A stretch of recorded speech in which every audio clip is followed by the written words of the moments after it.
മലയാള സിനിമയിൽ 2017 മുമ്പും 2017 ശേഷവും എന്ന രീതിയിൽ നമുക്ക് മലയാള സിനിമയെ രണ്ടായി കാണാവുന്ന രീതിയിൽ ഒരു ചരിത്രപരമായ മുന്നേറ്റം നടത്തിയ വനിതകളിൽ ഒരാളുടെ കൂടെയാണ് ഞാനിവിടെ ഇരിക്കുന്നത് എന്നത് അവരുടെ കൂടെ സ്റ്റേജ് ഷെയർ ചെയ്യുന്നതിൽ തന്നെ എനിക്ക് വലിയ അഭിമാനമുണ്ട്.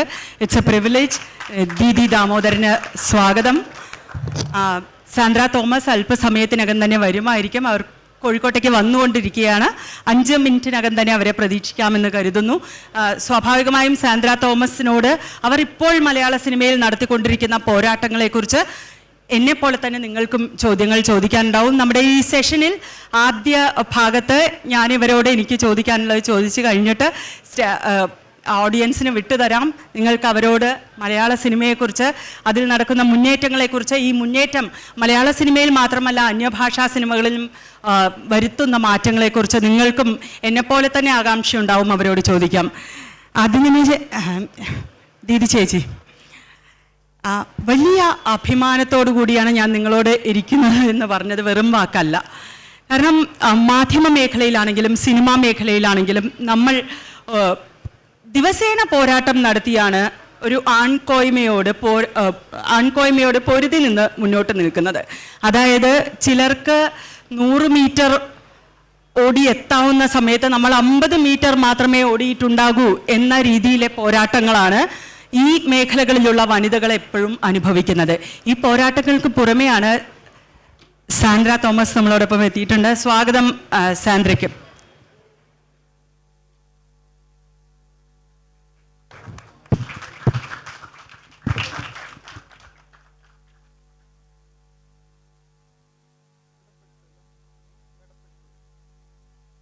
ഞാൻ തുടങ്ങി വരികയായിരുന്നു. ഞാൻ പറയുകയായിരുന്നു നിങ്ങൾ നടത്തുന്ന പോരാട്ടങ്ങളെക്കുറിച്ച്.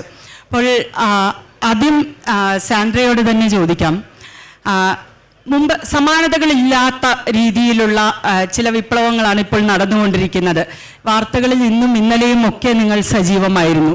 മലയാള സിനിമയിലെ നിർമ്മാതാക്കളുടെ കൂട്ടത്തിൽ അപൂർവമായി മാത്രമുള്ള വനിതകളിൽ ഒരാളാണ് സാന്ദ്ര.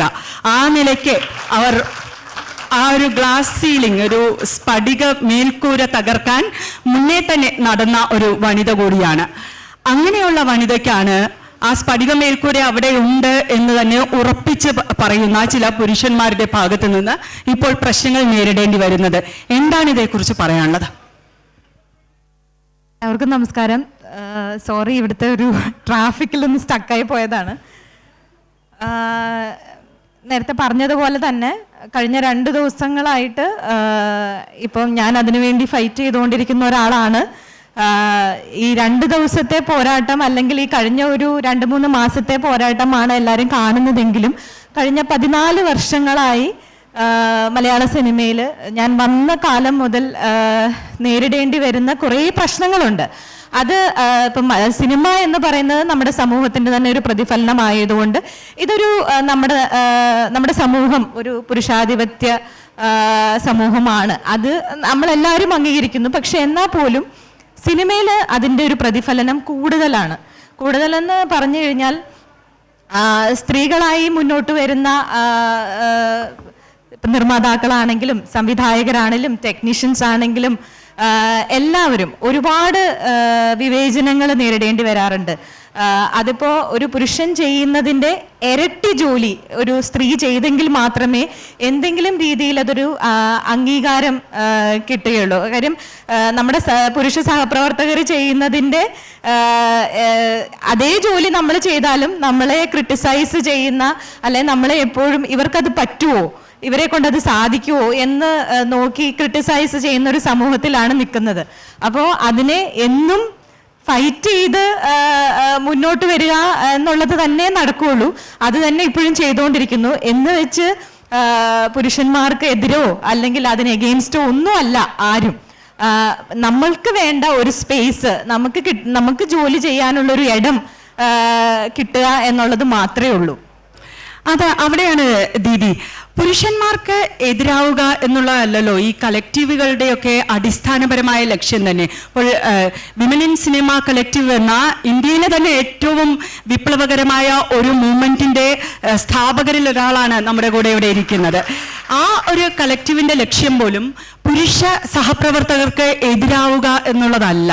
അതേസമയം പുരുഷ സഹപ്രവർത്തകരുടെ അതേ ജോലി ചെയ്യുമ്പോൾ അതേ കൂലി കിട്ടാതിരിക്കുക, പുരുഷ സഹപ്രവർത്തകരുടെ ഒപ്പം ജോലി ചെയ്യുമ്പോൾ നമ്മൾ മാത്രമായി നേരിടുന്ന ലൈംഗികവും അതല്ലാത്തതുമായ പീഡനങ്ങൾ, സ്ത്രീകൾക്ക് ഒരു ലൊക്കേഷനിൽ വേണ്ട അടിസ്ഥാനപരമായ പ്രൊട്ടക്ഷൻ ഇല്ലായ്മ, സേഫ്റ്റി ഇല്ലായ്മ, ശൗചാലയങ്ങളുടെ അഭാവം, ഇത്തരം നിരവധി. ഇതുപോട്ടെ, കഴിഞ്ഞ ദിവസം ഞാൻ എനിക്ക് തോന്നുന്നത് PM ആരതിയാണെന്ന് തോന്നുന്നു, അവർ നടത്തിയ ഒരു പഠനത്തിന്റെ ഭാഗമായി പറയുകയുണ്ടായി, ഇവർക്ക് കിട്ടുന്ന ഭക്ഷണം പോലും വ്യത്യസ്തമാണ്.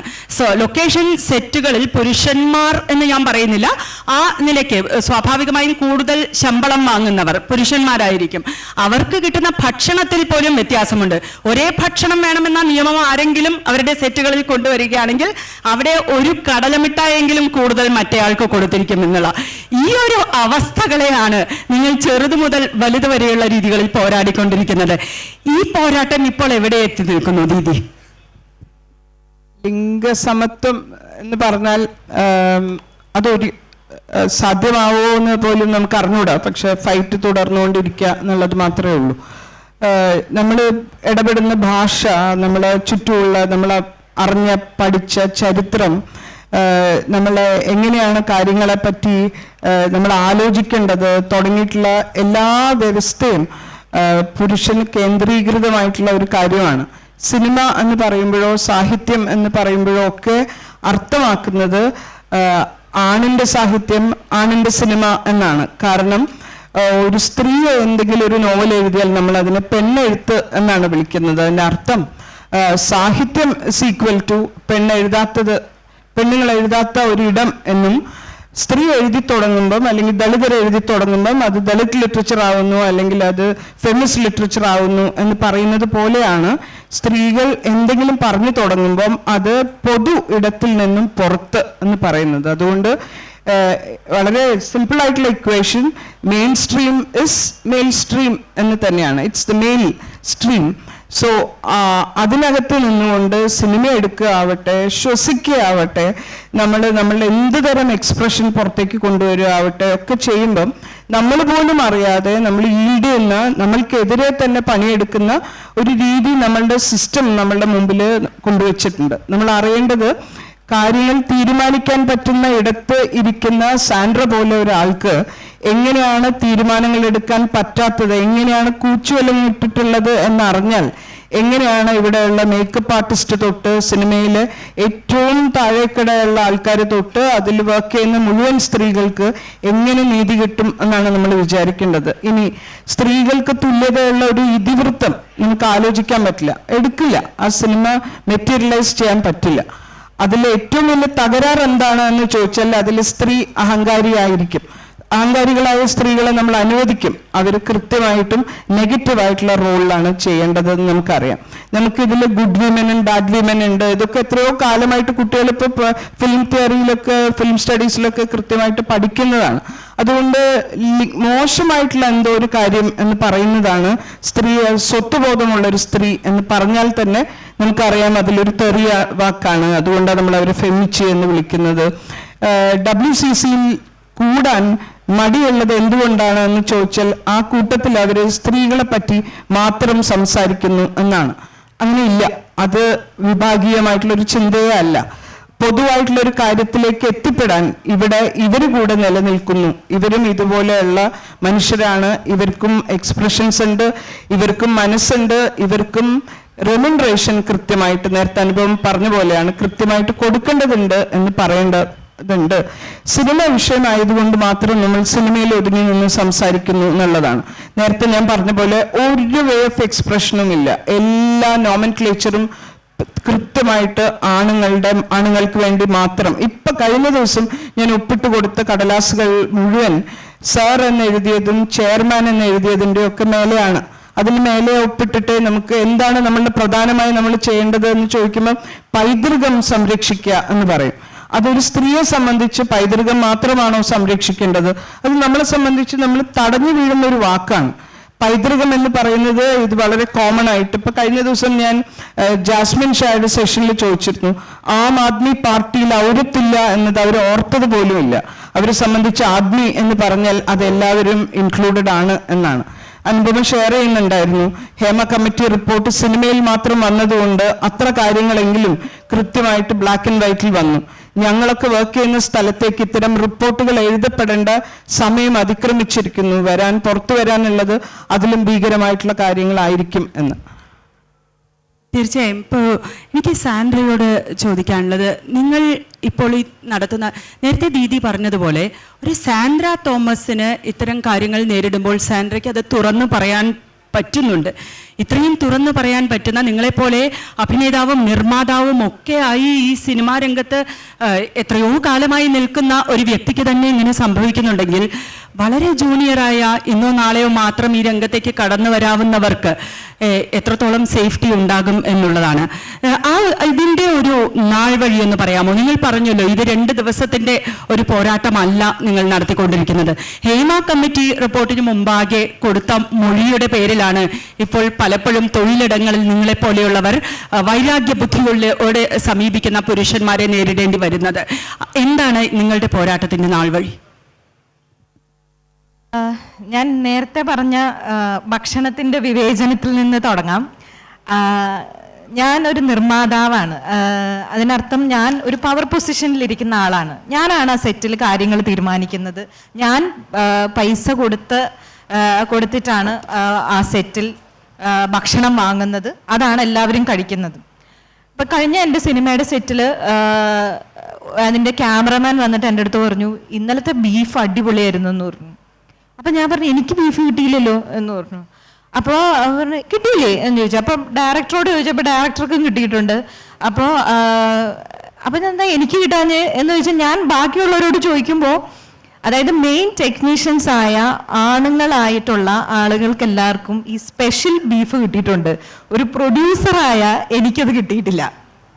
അവസാനം ഞാൻ അതിൻ്റെ മെസ്സ് നടത്തുന്ന ചേട്ടനെ വിളിച്ചിട്ട് പറഞ്ഞു, ചേട്ടാ ബീഫ് കഴിച്ചാൽ എനിക്കും ഇറങ്ങും എന്ന് പറയേണ്ടതായിട്ട് വന്നു. അതിന് കാരണം ഒരു മെയിൽ പ്രൊഡ്യൂസർ ആണെങ്കിൽ അങ്ങനെ ഒരു അവസ്ഥ വരില്ല. എനിക്കതിൻ്റെ ആവശ്യമില്ല എന്ന് അവർക്ക് തോന്നി. ഇതിപ്പോൾ എൻ്റെ അവസ്ഥ ഇതാണെങ്കിൽ അവിടെ വരുന്ന ഒരു ടെക്നീഷ്യനായി ഏറ്റവും കൂടുതൽ വിവേചനങ്ങൾ അനുഭവിക്കുന്നത് ഈ ഹെയർ സ്റ്റൈലിസ്റ്റ് ആയിട്ടും മേക്കപ്പ് ആർട്ടിസ്റ്റ് ആയിട്ടും ഒക്കെ വരുന്ന സ്ത്രീകളാണ്. അവർക്കൊക്കെ ആരോടും കംപ്ലൈന്റ് പറയാൻ പോലും ഒരു ഇടമില്ലാത്ത അവസ്ഥയാണ്. ഇപ്പൊ കംപ്ലൈന്റ് പറഞ്ഞ ആളുകൾ കടക്ക് പുറത്തൊന്നും പറഞ്ഞുകൊണ്ട് അവരിപ്പോ അസോസിയേഷന് പുറത്തായി, അവരെ കേൾക്കാൻ ആളില്ലാണ്ടായി. ഇപ്പൊ എനിക്കൊക്കെ ഒരു മൈക്ക് കിട്ടുന്നുണ്ട്, അവർക്ക് അതും സാധ്യമല്ലാത്തൊരവസ്ഥയാണ്. അപ്പം ഇതിനൊക്കെ ഒരു അവസാനം എപ്പോൾ ഉണ്ടാവുമെന്ന് എനിക്കറിയത്തില്ല. പക്ഷേ ഹേമ കമ്മിറ്റി റിപ്പോർട്ട് വന്നതിന് ശേഷം ഒരുപാട് മാറ്റങ്ങൾ ഇവിടെ ഉണ്ടാവുമെന്ന് ഞാൻ അടക്കമുള്ള ആളുകൾ ഒരുപാട് പ്രതീക്ഷിച്ചിരുന്നു. അതിനനുസരിച്ചുള്ള ചെറിയ ചെറിയ അനക്കങ്ങൾ സംഭവിക്കുന്നുണ്ടെന്നുള്ളതല്ലാതെ ഒരു വലിയ മാറ്റം ഇവിടെ ഒന്നും സംഭവിച്ചിട്ടില്ല. അത് വരുമായിരിക്കാം. നേരത്തെയൊക്കെ ആളുകൾക്കൊരു ഭയമുണ്ടായിരുന്നു, ഇതൊക്കെ പുറത്തു വന്നു കഴിഞ്ഞാൽ എന്തെങ്കിലുമൊക്കെ സംഭവിക്കും, ഞങ്ങളുടെ ഇമേജിന് കോട്ടം തട്ടും, അല്ലെങ്കിൽ എന്തെങ്കിലുമൊക്കെ സംഭവിക്കും എന്നൊക്കെ ഉള്ളൊരു പേടിയുണ്ട്. ആ പേടി ഇപ്പൊ മാറിക്കിട്ടി. ഇപ്പൊ അവർക്ക് ഒന്നിനെയും ഭയമില്ലാതായി. ഇമേജ് തകരും അല്ലെങ്കിൽ ഫാമിലിയിൽ ഇഷ്യൂ ഉണ്ടാവും എന്നുള്ളവർക്ക് മാത്രമേ ഇതിനെയൊക്കെ ഭയക്കേണ്ടതായ അവസ്ഥയുള്ളൂ. അല്ലാത്തവർക്ക് ഇതിന്റെ ഒരു ഭയക്കേണ്ട കാര്യമില്ല. കാര്യം സർക്കാർ കൂടെ ഉണ്ടെങ്കിൽ എന്തും ചെയ്യാം. അല്ലാത്തവർക്ക് കുറച്ചൊക്കെ ഭയക്കണമായിരിക്കും. എന്നാൽ പോലും ഒരു പരിധി വിട്ട് ആർക്കും ഒന്നും ചെയ്യാൻ പറ്റില്ല എന്നുള്ള ഒരു ബോധ്യം ഇപ്പൊ അവർക്ക് വന്നിട്ടുണ്ട്. അപ്പൊ അതുകൊണ്ട് തന്നെ ഈ ഹേമ കമ്മിറ്റി റിപ്പോർട്ട് വന്നതിന് ശേഷം ഒരു കാര്യമായ മാറ്റം ഇൻഡസ്ട്രിയിൽ സംഭവിച്ചിട്ടുണ്ടോ എന്ന് ചോദിച്ചാൽ ഇല്ല. ഇനി വരുമെന്നുള്ളൊരു പ്രതീക്ഷയിലാണ് ഇരിക്കുന്നത്. ഇപ്പൊ എൻ്റെ ഒരു ഫൈറ്റ് എന്ന് പറയുന്നത്, ഞാൻ 23-ാമത്തെ വയസ്സിൽ സിനിമയിൽ വന്ന ഒരാളാണ്. അപ്പം കാര്യമായിട്ടൊരു എന്താ പറയുക, ഒരു എക്സ്പോഷറോ ഒന്നും കിട്ടാതെ തന്നെയാണ് ആദ്യം ചെയ്ത ബിസിനസ്. ഇത് തന്നെയാണ്. എന്തോ ഭാഗ്യം കൊണ്ട് അത് നന്നായി വന്നു. സിനിമയിൽ നിന്നാണ് ഞാൻ എല്ലാം പഠിച്ചത്. സിനിമയിൽ നിന്നാണ് എനിക്ക് എക്സ്പീരിയൻസ് കിട്ടിയത്, എനിക്ക് എക്സ്പോഷർ കിട്ടിയത്, എല്ലാം സിനിമയിൽ നിന്നാണ്. അപ്പൊ അതുകൊണ്ട് ഓരോ അനുഭവങ്ങളും എനിക്ക് വലിയ വലിയ പാഠങ്ങളായിരുന്നു. ആദ്യത്തെ സിനിമയിൽ എൻ്റെ ഫ്രൈഡേ എന്ന് പറയുന്ന സിനിമയിൽ ഒരു ഡ്രൈവർ വന്നിട്ട് എൻ്റെ അടുത്ത്, ഞാൻ പറഞ്ഞിട്ടാണ് ഒരു ചെക്ക് കൊടുക്കുന്നത് അദ്ദേഹത്തിന്, ഇത് ചെക്കാണ്, ബാങ്കിൽ പോയാൽ മാറിക്കിട്ടും എന്ന് പറഞ്ഞിട്ടാണ് കൊടുക്കുന്നത്. അപ്പം അദ്ദേഹം അത് വാങ്ങിച്ചുകൊണ്ട് പോയി. പിറ്റേ ദിവസം ആർട്ടിസ്റ്റ് എല്ലാവരും വട്ടം കൂടി ഇരുന്ന് സംസാരിച്ചുകൊണ്ടിരിക്കുന്നതിൻ്റെ ഇടയ്ക്ക് വന്നിട്ട് ഈ ചെക്ക് എടുത്ത് എൻ്റെ മുഖത്തേക്ക് വലിച്ചെറിഞ്ഞിട്ട് എനിക്ക് പറഞ്ഞു, എനിക്ക് വേണ്ട നിങ്ങളുടെ ചെക്കൊന്നും, എനിക്ക് പൈസ മതി, എനിക്ക് ക്യാഷായിട്ട് തന്നാൽ മതി എന്ന് പറഞ്ഞു. ഞാൻ പറഞ്ഞു, ഞാൻ ക്യാഷായിട്ട് തരാം, പക്ഷെ നിങ്ങൾ ഇനി ഈ സെറ്റിൽ വർക്ക് ചെയ്യണ്ട എന്ന് പറഞ്ഞു. പക്ഷേ അയാൾ പറഞ്ഞു, ഇല്ല ഞാൻ ഇനിയും വർക്ക് ചെയ്യുമെന്ന് പറഞ്ഞു. ഞാൻ പറഞ്ഞില്ല, നിങ്ങൾ വർക്ക് ചെയ്യില്ല, നിങ്ങൾ ഇനി ഈ സെറ്റിൽ വർക്ക് ചെയ്യില്ല എന്ന് പറഞ്ഞ് ഞാൻ എൻ്റെ കാര്യങ്ങളിലേക്ക് പോയി. ഒരു അരമണിക്കൂർ കഴിഞ്ഞപ്പോഴേക്കും ഡയറക്ടർ ഓടി വന്നിട്ട് എൻ്റെ അടുത്ത് പറഞ്ഞു, യൂണിറ്റ് ഓഫ് ചെയ്തു എന്ന് പറഞ്ഞു. ഞാൻ പറഞ്ഞു, യൂണിറ്റ് ഓഫ് ചെയ്യൂ, എന്താ കാര്യം എന്ന് ചോദിച്ചു. അപ്പോൾ പറഞ്ഞു, എന്തോ പ്രശ്നമുണ്ട്, സാലറി ആയിട്ട് എന്തോ ഇഷ്യൂ ആയിട്ടാണ് യൂണിറ്റ് ഓഫ് ചെയ്തേക്കുന്നത്, അവർ വർക്ക് ചെയ്യുന്നില്ല എന്ന് പറയുന്നു. അപ്പോൾ ഞാൻ ഇതെന്താണെന്ന് അന്വേഷിച്ച് കഴിഞ്ഞപ്പോഴാണ് പറയുന്നത്, ഈ ഡ്രൈവറെ ഞാൻ തിരിച്ചെടുക്കാതെ ഫെഫ്ക യൂണിയനിലുള്ള ആരും എൻ്റെ സിനിമയിൽ വർക്ക് ചെയ്യില്ല. ഞാൻ പറഞ്ഞു, അങ്ങനെയാണെങ്കിൽ ഞാൻ സിനിമ ഇവിടെ നിർത്തുകയാണ്, ഞാൻ ചെയ്യുന്നില്ല.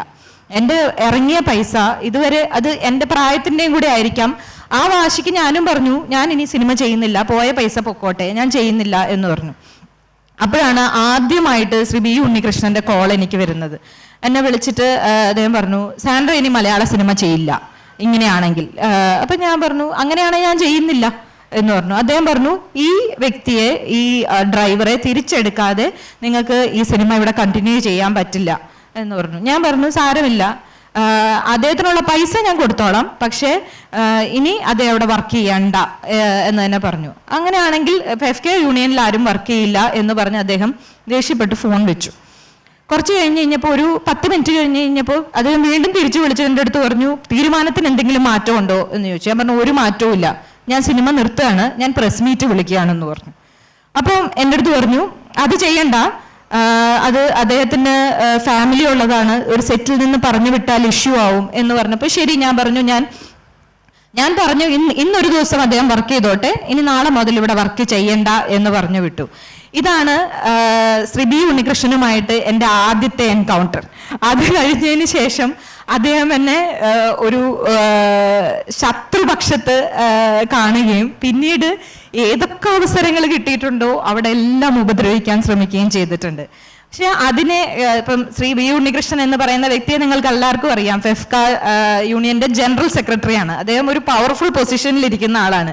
ഇതേ വ്യക്തി പിന്നീട് 3 വട്ടം എന്നെ ഇതുപോലെ പബ്ലിക്കായി വെല്ലുവിളിച്ചിട്ടുള്ള ഒരാളാണ്. അതിനെ അതിജീവിക്കുക എന്ന് പറയുന്നത് ഒരു ചെറിയ കാര്യമല്ല. എന്നെ സംബന്ധിച്ചിടത്തോളം ഞാൻ ലൈഫിൽ ചെയ്തൊരു വലിയ അച്ചീവ്മെന്റ് ആയിട്ടാണ് എനിക്കിപ്പോൾ തോന്നുന്നത്. ഞാൻ ഇത്രയും നാള് ഈ ഇൻഡസ്ട്രിയിൽ പിടിച്ചു നിന്നു എന്ന് പറയുന്നത്. തീർച്ചയായും ഒറ്റയ്ക്ക് നടത്തിയ ഒരു പോരാട്ടം തന്നെയാണ്. പക്ഷെ ഇത്തരം പോരാട്ടങ്ങളിലാണ് ഒരുപക്ഷെ എനിക്ക് തോന്നുന്നത് ഒരു സിസ്റ്റർഹുഡ് അല്ലെങ്കിൽ ഒരു സ്ത്രീകളുടെ ഒരു കൂട്ടായ്മ, അതിൽ നേതാക്കളില്ല, പ്രസിഡന്റോ സെക്രട്ടറിയോ ഇല്ല, നമുക്ക് ഒരു ആവശ്യം വരുമ്പോൾ നമ്മുടെ കൈ പിടിക്കാൻ താങ്ങായി നിൽക്കാൻ നമ്മുടെ സഹോദരിമാർ എന്നുള്ള രീതിയിൽ നമുക്ക് വരുന്നു. ഈ ഒരു സിസ്റ്റർഹുഡിൻ്റെ സപ്പോർട്ട് എത്രത്തോളം താങ്കൾക്കുണ്ടായിരുന്നു എന്ന ചോദ്യം താങ്കളോട് ചോദിച്ച ശേഷം എനിക്ക് ദീദിയോട് അതിനെക്കുറിച്ച് ചോദിക്കാം. WCC തുടങ്ങിയ സമയത്ത് റിമ ഇന്നിവിടെ വരാനിരുന്നായിരുന്നു. റിമ എന്നെ വിളിച്ചതാണ്, തുടങ്ങുന്നതിന് മുമ്പ് തന്നെ എന്നെ അസോസിയേഷൻ ഇതിലേക്ക് വിളിച്ചതാണ്. പക്ഷെ എനിക്ക് അന്ന് ജോയിൻ ചെയ്യുന്നതിന് എനിക്ക് 2 തടസ്സങ്ങളായിരുന്നു. ഒന്ന്, ഞാൻ ഒരു എംപ്ലോയറാണ്, ഞാൻ പ്രൊഡ്യൂസറാണ്. അപ്പം റിമ മുന്നോട്ട് വെച്ച ഒരു കാര്യം എന്ന് പറയുന്നത് തുല്യവേതനമാണ്. തുല്യവേതനം മാർക്കറ്റ് വാല്യൂവിനനുസരിച്ച് മാത്രമേ നമ്മൾക്ക് കൊടുക്കാനായിട്ട് പറ്റുള്ളൂ. അപ്പം ആ തുല്യവേതനം എനിക്ക് പ്രോമിസ് ചെയ്യാൻ പറ്റാത്തടത്തോളം ഞാൻ എങ്ങനെയാണ് അസോസിയേഷന്റെ ഭാഗമാവുക? രണ്ടാമത്തെ കാര്യം കാരവൻ ആയിരുന്നു.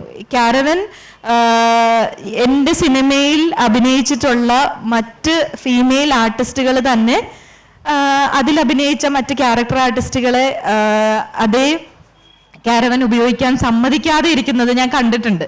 അപ്പോൾ അത് അവിടെ ഒരു നീതി നിഷേധം ഉള്ളതുപോലെ എനിക്ക് തോന്നിയിട്ടുണ്ട്. അങ്ങനെ ഈ 2 കാര്യങ്ങളിൽ എനിക്കൊരു അഭിപ്രായ വ്യത്യാസം ഉണ്ടായിരുന്നു. അതിൻ്റെ പേരിലാണ് ഞാൻ WCCയിൽ ജോയിൻ ചെയ്യാതെ ഇരുന്നത് തുടക്കത്തിൽ. അതിനുശേഷം ഇവർ ചെയ്ത പല പ്രവൃത്തികളും അഭിനന്ദനം അർഹിക്കുന്ന കാര്യങ്ങളാണ്. പ്രത്യേകിച്ച് ഹേമ കമ്മിറ്റി രൂപീകരിച്ചത് അത് ഇവരുടെ ഏറ്റവും വലിയൊരു എഫേർട്ടാണ്. പക്ഷെ ചില വിഷയങ്ങളിൽ പ്രതികരിക്കാതിരിക്കുന്നതിൽ എനിക്ക് വിഷമം തോന്നിയിട്ടുണ്ട്. ഇപ്പോൾ വിനായകന്റെ വിഷയത്തിൽ അല്ലെങ്കിൽ എനിക്കൊരു ഇഷ്യൂ വന്ന സമയത്ത് എന്നെ വിളിക്കാഞ്ഞപ്പോൾ, എന്നോട് വിളിച്ചൊന്ന് അന്വേഷിക്കാതിരുന്നപ്പോൾ എനിക്ക് സങ്കടം തോന്നിയിട്ടുണ്ട്. ഞാനത് പബ്ലിക്കായി പോസ്റ്റ് ചെയ്തിട്ടുള്ള ഒരാളും കൂടെയാണ്. പക്ഷെ പിന്നീട് ഇപ്പൊ ഈ വിഷയങ്ങളെല്ലാം വന്ന സമയത്ത് 100% സപ്പോർട്ട് എനിക്ക് തന്നിട്ടുണ്ട്. എന്ന് വെച്ച് എന്നോട് അതിൽ ജോയിൻ ചെയ്യാനായിട്ട് നിർബന്ധിക്കുകയോ പറയുകയോ ഒന്നും ചെയ്തിട്ടില്ല. പക്ഷെ അവരുടെ ഒരു സ്ത്രീ എന്ന നിലയിൽ ഞാൻ പോരാടുന്നതിനെ അത് അപ്രീഷിയേറ്റ് ചെയ്യും, എൻ്റെ കൂടെ നിൽക്കുകയും ചെയ്യാനായിട്ട് ശ്രമിച്ചിട്ടുണ്ട്. എനിക്ക് തോന്നുന്നുമില്ല അങ്ങനെ WCC എല്ലാവർക്കും സ്വാഗതം, അതേസമയം ആരെയും അങ്ങനെ നിർബന്ധിച്ച് ഞങ്ങളിലേക്ക് വരൂ എന്ന് പറഞ്ഞു വിളിക്കുന്ന ഒരു കളക്റ്റീവ് ആണെന്ന് തോന്നുന്നില്ല. എനിക്ക് തോന്നുന്നു ഈ കാരവനും തുല്യവേതനം എന്ന വളരെ ന്യായമായ ആവശ്യവും അതിനും അപ്പുറം WCC ചെയ്യുന്ന ഒരുപാട് കാര്യങ്ങളിൽ ചിലതാണ് താങ്കൾ വിവരിച്ചത്. ദീദി, ഞാൻ നേരത്തെ ചോദിച്ച ചോദ്യത്തിന്. Sandra had always been a friend. സാൻഡ്രയുടെ കാര്യങ്ങൾ വ്യക്തിപരമായിട്ട് നമ്മൾ ഷെയർ ചെയ്യാറുണ്ട്. ഓരോരുത്തർക്കും ഇതിനെ പറ്റിയിട്ടുള്ള കാഴ്ചപ്പാട് ഓരോന്നാണ്. സിനിമയിൽ സ്ത്രീകൾക്ക് ഒരു പ്രശ്നം ഉണ്ടാവുമ്പം അത് കൃത്യമായിട്ട് അത് അഡ്രസ്സ് ചെയ്യപ്പെടേണ്ടതുണ്ട് എന്നും അതിന് ഇവിടെ നാട്ടിൽ അനുവദിച്ചിട്ടുള്ള നിയമം സിനിമയ്ക്കകത്തും ബാധകമാണ് എന്നൊക്കെ പറയാൻ വേണ്ടി ഒരു കൂട്ടം സ്ത്രീകൾ കൂടുന്നതിൽ സാൻഡ്ര ഇപ്പം പറഞ്ഞ കാര്യങ്ങളൊന്നും കൂടെ നിൽക്കാൻ തടസ്സങ്ങളല്ല. പക്ഷെ ഓരോരുത്തർക്കും അവരവരുടെ വഴികളാണ്. ഈ WCCയിലെ അംഗത്വം എന്നുള്ളത് അത്ര പ്രധാനമാണോ, അതിലേക്ക് കാര്യങ്ങൾ റെഡ്യൂസ് ചെയ്യേണ്ടതുണ്ടോ എന്ന് എനിക്ക് അറിഞ്ഞൂടാ. അല്ലാത്ത നിലയ്ക്ക് ഈ പറയുന്ന സോളിഡാരിറ്റി, ഫീമെയിൽ സോളിഡാരിറ്റി എന്ന് പറയുന്നത് സാൻഡ്രയുമായിട്ട് നമ്മൾ പങ്കുവെച്ചിട്ടുള്ള, ഇപ്പോഴും പങ്കുവെക്കുന്ന ഒരു കാര്യമാണ്. സാൻഡ്രയ്ക്ക് എന്തെങ്കിലും ഒരു പ്രശ്നം ഉണ്ടെങ്കിൽ അതിൻ്റെ കൂടെ WCCയിലെ എല്ലാ സിസ്റ്റേഴ്സ് നമ്മളെല്ലാവരും ഉണ്ടാവും എന്ന് സാൻഡ്രയ്ക്ക് അറിയാം, അത് ഉണ്ടാവുകയും ചെയ്യും. പിന്നെ Hema committee report Sandra personally എന്നോട് ഷെയർ ചെയ്തിട്ടുള്ളൊരു കാര്യമാണ് സാൻഡ്ര പബ്ലിക്കായിട്ട് പറഞ്ഞത്. അതായത് ഈ മീഡിയ ഒക്കെ ഉണ്ടാക്കിയ ഒരു ഭയങ്കരമായിട്ടുള്ള ഒരു വേവ് ഉണ്ട്. അതിൽ പറഞ്ഞുകൊണ്ടിരുന്നത് ഈ ഹേമ കമ്മിറ്റി റിപ്പോർട്ട് പുറത്ത് വരുന്നതോടുകൂടി, അതാണ് the B all and end all, അത് വരുന്നതോടുകൂടി കാര്യങ്ങൾ എല്ലാം ശരിയാകും എന്നാണ്. സാൻഡ്രയ്ക്ക് പലപ്പോഴും നിരാശയോട് കൂടിയിട്ട് എന്നോട് ഷെയർ ചെയ്തിട്ടുള്ള കാര്യമാണ്. സാൻഡ്രയ്ക്ക് കൂടുതൽ സ്ട്രെയിൻ അനുഭവിക്കേണ്ടി വരുന്നതൊക്കെ ഈ റിപ്പോർട്ട് വന്നിട്ട് ഇത്രയേ ഉള്ളൂ എന്നാണല്ലോ ഇവരൊക്കെ വിചാരിച്ചത്. അപ്പം എന്തോ തലയ്ക്ക് മേലെ ഉണ്ടായിരുന്ന വാള്, ആ ഭയവും അവർക്ക് ഇല്ലാതായി എന്നൊക്കെയാണ്. പക്ഷെ അത് എനിക്ക് അത്ര സിനിക്കലായിട്ടല്ല ഞാൻ അതിനെ കാണുന്നത്. ഒന്ന്, ഹേമ കമ്മിറ്റി റിപ്പോർട്ടിനെ പറ്റിയുള്ള ഒരു തെറ്റിദ്ധാരണ ആൾക്കാർക്ക് ഉണ്ടായിരുന്നു. അത് ഒരു പഠന റിപ്പോർട്ടാണ്. അത് അതിലുള്ള മുഴുവൻ ആൾക്കാരുടെ പേരിലും കേസെടുത്ത് ജയിലിൽ അടയ്ക്കുക എന്നല്ല. ഇങ്ങനെയാണ് സിനിമയിൽ കാര്യങ്ങൾ നടന്നുകൊണ്ടിരിക്കുന്നത് എന്ന് പറയാൻ തയ്യാറാക്കിയിട്ടുള്ള ആ റിപ്പോർട്ട് തയ്യാറാവുന്നു എന്ന് പറയുന്നത് തന്നെ സിനിമയെ സംബന്ധിച്ച് വളരെ വിപ്ലവകരമായിട്ടുള്ള ഒരു കാര്യമാണ്. അത് കഴിഞ്ഞിട്ട് അത് പുറത്ത് വന്നിട്ട് വേണം സത്യത്തിൽ നിയമരൂപീകരണങ്ങൾ നടത്താൻ. ഇപ്പം WCC എവിടെ? WCCയെ കാണുന്നില്ല. WCC വളരെ സിലക്റ്റീവ് ആയിട്ടുള്ള ആൾക്കാരുടെ കാര്യത്തിലാണ്. ഇപ്പം വീണ്ടും സാൻഡ്ര ചോദിച്ച പോലെ വിനായകൻ്റെ കാര്യത്തിൽ WCC എന്ത് ചെയ്യുന്നു എന്നൊക്കെ ചോദിക്കുമ്പം നമുക്ക് പറയാനുള്ളത്, പൊതുവെ നമ്മൾ പറയാറില്ല, പക്ഷെ നമുക്ക് പറയാനുള്ളത് ഇതൊരു നിയമമായിട്ട് വരുന്നതിന് മുമ്പ് ഒരു ഗൈഡ് ലൈൻസ് എങ്കിലും അതിന് വേണം. ഇനിയും ഇതേപോലെ കാര്യങ്ങൾ ഇത്ര കഷ്ടമാണല്ലേ എന്ന് പറയാനുള്ള ഒരു റിപ്പോർട്ടിൽ കാര്യങ്ങൾ ഒതുങ്ങിപ്പോരുത് എന്നുള്ളത് കൊണ്ട് രാപ്പകല്, അഞ്ജലി ഇവിടെ ഇരിക്കുന്നുണ്ട്, മിറിയം ഇരിക്കുന്നുണ്ട്, രാവും പകലും ഇരുന്നിട്ട് പോസിബിൾ ആയിട്ടുള്ള എല്ലാ സ്ഥലങ്ങളിൽ നിന്നും എങ്ങനെയാണ് കൃത്യമായിട്ടുള്ള നീതി കിട്ടണം. സിനിമ ഒരു വർക്ക് പ്ലേസ് എന്നുള്ള നിലയ്ക്ക് കൃത്യമായിട്ടുള്ള ഗൈഡ് ലൈൻസ് വേണം. അതിൻ്റെ ഒരു സെഷനും നാളെ ഇവിടെ നടക്കാനുമുണ്ട്. കൃത്യമായിട്ടുള്ള ഗൈഡ് ലൈൻസ് വേണം. അതെങ്കിലും തുടർന്നിട്ട് ഇത്രയും മോശമാണ് സിനിമയിൽ നടക്കുന്ന കാര്യങ്ങളെന്ന് റിപ്പോർട്ടായിട്ട് വരുമ്പം ഇവിടെയുള്ള യൂണിയൻ നേതാക്കൾ പറഞ്ഞത് ഇത് വളരെ ചെറിയ ഒരു കുറച്ച് ആൾക്കാരുടെ മാത്രം കാര്യമാണ്, ഇത് കലക്റ്റീവ് അല്ല, സിലക്റ്റീവ് ആണ്, ഇത് കുറച്ച് ഒരാളാണെന്ന് വിചാരിക്കുക, കുറച്ച് ആൾക്കാരുടെ കാര്യം പോട്ടെ, നമ്മൾ ജനറലൈസ് ചെയ്ത് പറയല്ല, വളരെ ഒരു മൈനോറിറ്റിക്ക് ഈ സിനിമ ഇൻഡസ്ട്രിയിൽ ഇത്രയും കാര്യങ്ങൾ നേരിടേണ്ടി വരുന്നുണ്ട് എന്ന് ആധികാരികമായിട്ടുള്ള ഒരു റിപ്പോർട്ട് പുറത്ത് വന്നാൽ അതിനോട് റിയാക്ട് ചെയ്യേണ്ട, ഉത്തരവാദിത്വത്തോടു കൂടി റിയാക്ട് ചെയ്യേണ്ട ഒരു ആളും, അതായത് അതിൻ്റെ നേതൃനിരയിലുള്ള ആരും റിയാക്ട് ചെയ്തില്ല എന്ന് മാത്രമല്ല, അവരൊക്കെ ആരാണ് എന്ന്, അവരുടെ ട്രൂ കളേഴ്സ് എന്താണ് എന്ന് സാൻഡ്ര നിരന്തരം ആൾക്കാർക്ക് കാണിച്ചു കൊടുക്കുന്നുമുണ്ട്.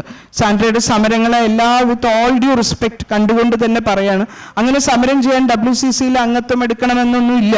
കാരണം ഈ പറഞ്ഞ നേതൃനിരയിൽ ഇന്ന് സംഭവിച്ചിട്ടുള്ളത് WCCയുടെ ഇന്നത്തെ പോസ്റ്റ് അതായിരുന്നു. കാരണം ഹേമ കമ്മിറ്റി റിപ്പോർട്ടിലേക്ക് പോയി പരാതി പറഞ്ഞവരും അതിനെ തുടർന്ന് പിന്നെ നടന്ന ചില ചാനൽ ഇൻ്റർവ്യൂകളിലൊക്കെ ചില മേക്കപ്പ് ആർട്ടിസ്റ്റുകൾ, അസിസ്റ്റൻറ്റ് വർക്ക് ചെയ്യുന്ന ആൾക്കാർ, വളരെ സബോർഡിനേറ്റ് ആയിട്ടുള്ള റോളുകൾ ചെയ്യുന്ന ആൾക്കാരെയൊക്കെ പറ്റി അവരെയൊക്കെ യൂണിയനിൽ നിന്ന് പുറത്താക്കി. നമ്മൾക്ക് സാൻഡ്രയുടെ പുറത്താക്കൽ ഇത്ര ലൗഡായത് എന്തുകൊണ്ടാന്ന് വെച്ചാൽ സാൻഡ്ര ശക്തിയുക്തം അത് പറഞ്ഞതുകൊണ്ടാണ്.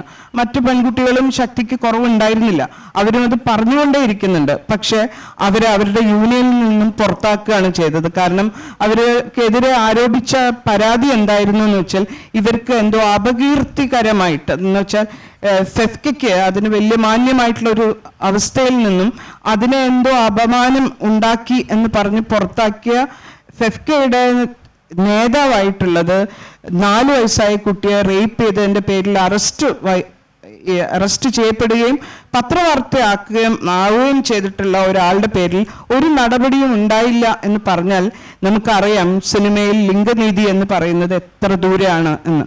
അത് കേവലം അതൊരു ചെറിയ കാര്യമല്ല. കാരണം റിമയെ ഏറ്റവും കൂടുതൽ കളിയാക്കിയത് പൊരിച്ച മീൻ എന്ന് പറഞ്ഞിട്ട്, നാളെ എനിക്ക് തോന്നുന്നത് ബീഫിനെ പറ്റി ആയിരിക്കും സാൻഡ്ര അവർ പറയാൻ പോകുന്നത്.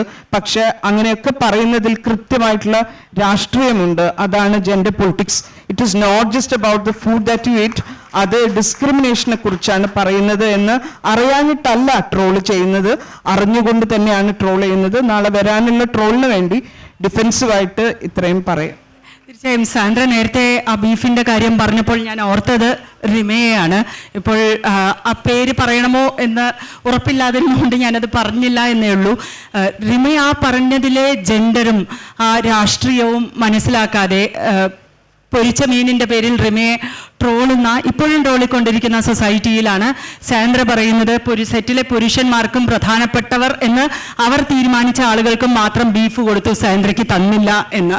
അപ്പോൾ നാളെ ഇതിൽ നിങ്ങൾ ട്രോൾ ചെയ്യപ്പെടുമായിരിക്കാം. മറ്റൊരു കാര്യം എനിക്ക് ആഡ് ചെയ്യാൻ തോന്നിയത്, ഈ പറഞ്ഞതുപോലെ പലപ്പോഴും വനിതകൾ അവർക്കായി ഒരു കളക്റ്റീവ് രൂപീകരിക്കുമ്പോൾ, അതിപ്പോൾ സിനിമയിലാവട്ടെ, ഞങ്ങൾ വർക്ക് ചെയ്യുന്ന മാധ്യമ മേഖലയിലാകട്ടെ, ഇതിൽ സമൂഹത്തിൽ നടക്കുന്ന അല്ലെങ്കിൽ ആ മേഖലയിൽ നടക്കുന്ന എല്ലാ കാര്യങ്ങൾക്കും നമ്മളൊരു നിലപാടെടുക്കണമെന്നും പുറത്ത് പറയണം എന്നും വാശി പിടിച്ചുകൂടാ എന്നുള്ളതാണ്. ഇപ്പോൾ വിനായകന്റെ കാര്യം നേരത്തെ സൂചിപ്പിച്ചത് കൊണ്ട് എനിക്കിത് പറയണം എന്ന് തോന്നിയതാണ്. കാരണം നമ്മൾ അതിലും വലിയ, അതിനും കൂടുതൽ പ്രാധാന്യമുള്ള, ഈ പറഞ്ഞതുപോലെ നമ്മുടെ ഏറ്റവും താഴെ തട്ടിൽ ജോലി ചെയ്യുന്ന ആളുകളുടെ കഞ്ഞി മുട്ടിക്കുന്ന തരത്തിലുള്ള നിലപാടുകൾ ഈ പുരുഷന്മാർ എടുക്കുമ്പോൾ അതിനെ പ്രതിരോധിച്ചു കൊണ്ടിരിക്കുന്ന അത്തരം പോരാട്ടങ്ങളിൽ എനിക്കറിയാം ഈ WCC മെമ്പർമാരിൽ പലരും അഹോരാത്രം പണി ചെയ്താണ്, അവർ ക്ഷീണിതരായാണ് ഒടുവിൽ ഈ ഹേമ കമ്മിറ്റി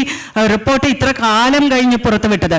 അപ്പോൾ അവർ അത്രയും ജോലി ചെയ്തുകൊണ്ടിരിക്കുമ്പോൾ അവർ ഈ വിഷയത്തിൽ എന്തുകൊണ്ട് പ്രതികരിച്ചില്ല, അല്ലെങ്കിൽ ഈ വിഷയത്തിൽ പ്രതികരിക്കാമായിരുന്നു എന്നൊക്കെ നമ്മൾ എടുക്കുന്ന നിലപാട് യഥാർത്ഥത്തിൽ ഈ സ്ത്രീകളെ ഒന്നുകൂടെ താഴോട്ട് വലിക്കുന്നത് പോലെയാണ് എന്നാണ് എനിക്ക് വ്യക്തിപരമായി മാധ്യമരംഗത്തെ ഇത്തരം കാര്യങ്ങൾ ചെയ്യുമ്പോൾ തോന്നിയിട്ടുള്ളത്. സാൻഡ്രയോടുള്ള എൻ്റെ ചോദ്യം, ഈ സാൻഡ്ര ഒരു നിർമ്മാതാവ് കൂടിയാണല്ലോ. ഇപ്പോൾ prevention of sexual harassment act എത്രത്തോളം നടപ്പാക്കാൻ, IC സാൻഡ്രയുടെ സെറ്റുകളിൽ നടപ്പാക്കാൻ എത്രത്തോളം നിങ്ങൾ ഇതുവരെ ശ്രമിച്ചിട്ടുണ്ട്?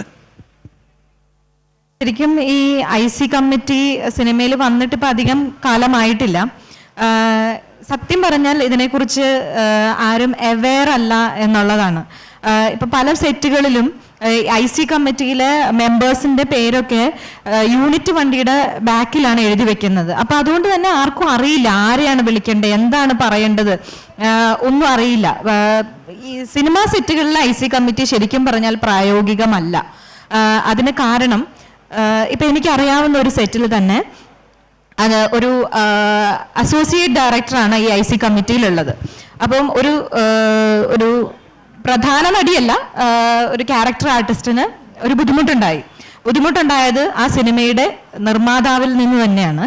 അപ്പോൾ അവിടെ ചെന്ന് കംപ്ലൈൻറ്റ് പറഞ്ഞു കഴിഞ്ഞപ്പോൾ ഇത് ആദ്യം അറിയുന്നത് ഈ നിർമ്മാതാവ് തന്നെയാണ്. അത് ഒതുക്കി തീർക്കാൻ ശ്രമിക്കുന്നതും നിർമ്മാതാവ് തന്നെയാണ്. പിന്നീട് ഇതിന് അപ്പുറത്തേക്ക് അത് പോകുന്നില്ല. അപ്പോൾ അത് എപ്പോഴും ഒരു